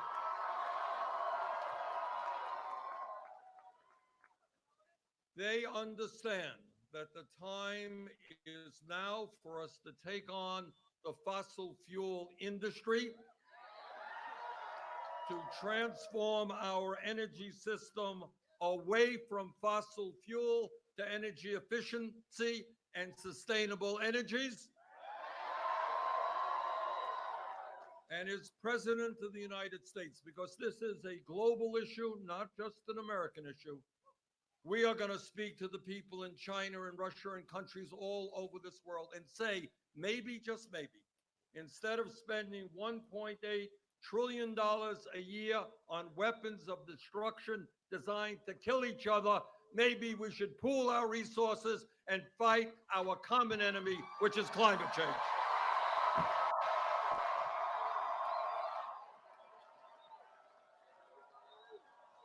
And the people of America know the time is long overdue for major reforms to a broken and racist criminal justice system.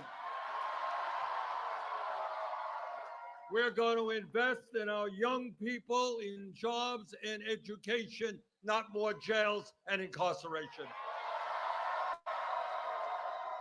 And the American people also understand that our immigration system is broken, and together we will pass comprehensive immigration reform and a path toward citizenship. And the American people know that gun safety legislation will be written by the American people, not the NRA.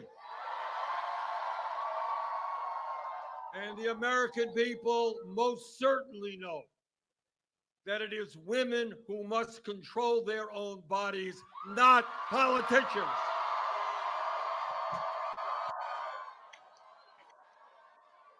So, brothers and sisters, yes, together we will defeat Donald Trump, but we're going to do more than that. Our message to Wall Street and the insurance companies and the drug companies and the fossil fuel industry and the military industrial complex and the prison industrial complex, our message to them is change is coming.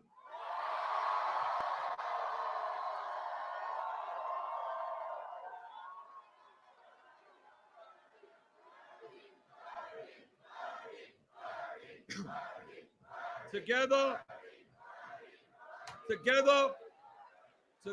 with the strongest grassroots movement this country has ever seen,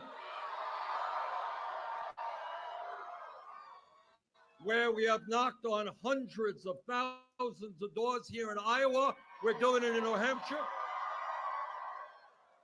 So let me conclude by thanking our great staff, our volunteers here in Iowa. And now it is on to New Hampshire, Nevada, South Carolina, California, and onward to victory. Thank you all very much. Wait, was that a reference to that weird moment from 2008 or something, where there was this guy who was running? No, it was 2000, and there was this guy who was running, and he could have beaten. We're going for New Mexico, and we're going for Hampshire and Iowa, and Oh, I have no love idea this. why he did that. It's so funny. Oh, man. God. if there's anyone else still watching our stream, and I Oh, think there's a good 5 people. Well, So the thing I like about Bernie Sanders' speeches is that he's always so issue focused. Yeah. You know, it's none of this like, well, as the first Jewish president, I will make sure everyone comes together. You know, like, what does that mean? What does it mean to come together? Like, it's just generic rhetoric that has absolutely no application to people's everyday lives. But with Bernie Sanders' speeches, every single speech is chock full of his issues. Yeah. It's chock full of material ways he wants to improve people's lives. I love that. Yeah, and also the fact that his slogan, "Not me, us," it's embodying so much more than normal slogans usually are. Like, for example, if you take Hillary Clinton's I'm with her. I'm with her. Yeah. And then if you emphasizing notice, a woman. yeah. But if you noticed in the speech, he was mentioning that when we're in the White House, when basically he said, like, when we are the president of the United States. Yeah. So to him, it's so obviously not just a position that he wants. It's something that he sees as a tool to help people. And that's just, you know, Hillary Clinton called him a career politician the other day, and I'm not so sure that he is the one. Kind of the pot calling the kettle black there. Yeah. No, so I'm excited. I'm very interested to see what kind of fuckery they're going to do with the Iowa caucus. I almost think that they will lose the vote. I think they might try it. They might be bold enough. We have to hold it once more. Or suddenly, you know, Joe Biden out of nowhere takes 4,000 votes. Sure, Biden search. No one could see it coming. It just materialized everywhere. Yeah, and that's the thing. I'm like, do they think that people will believe it if they do that? I mean, like, I feel like we should definitely give the Democratic National Convention hell. Like, bring back 1968. That was the good kind of energy. You know, that was people power standing up to the corrupt political classes in their support of the Vietnam War. It was just completely unacceptable to most people in the Democratic Party. You know, we need that kind of energy when dealing with the Bernie, you know, when dealing with the DNC rigging in 2020, which will definitely be a thing. They're going to try everything in their power. They're going to be like, Bernie Sanders is an anti-Semite. They're going to be like, Bernie Sanders is a sexist. He hates women. He hates trans people. He hates the most oppressed minority of all, the rich. They just tried to reverse the superdelegate thing. Yeah, and that was a huge win. And now they're like, oh, they're trying to be sneaky about it because Tom Perez is like, no, these rumors are completely unsubstantiated. We would never change the rules back again. Well, they try to do it behind closed doors. It's very sneaky. They're very cunning people. I love that people were like, wait, you guys just changed the rules so that Bloomberg could get into the debates. Mm-hmm. But they wouldn't change it for the people of color candidates that were there earlier. They wouldn't change it. Harris or Booker or what was his face? The Latino candidate that was running. Julian Cortez or something like that? Castro. Oh, Julian Castro. It would have been so cool to have an American president called Castro. Yeah. And they wouldn't change it for Mike Gravel. Either. Yeah. But they definitely changed it as soon as they got a $10 million donation from Bloomberg. Thank you very much. It's the Democratic Party is so fucked up. It's really sad to see. It would be really nice to get rid of plans. Like if we ever managed to beat them convincingly, just to you're out, you have no more power. Go to the New York Times to write your whiny op-eds about how the Democratic Party is going too far to the left. You are gone. You are out the door. Yeah, Bloomberg actually bought his way into the debates. He didn't meet their previous rule of getting a certain amount of grassroots donations because barely anyone likes him. But he gave them a nice donation, and they said, well, fair enough, you gave us money, we have to give you a favor in return, so you're in the debates now. I feel like this will backfire on him because, you know, he's already the most unpopular candidate that more people hate than like. My favorite part about it, though, is that the more exposure he gets, he is not going to steal from Bernie's voters. He's going to steal from Biden's. Biden, from Klobuchar, from Buttigieg.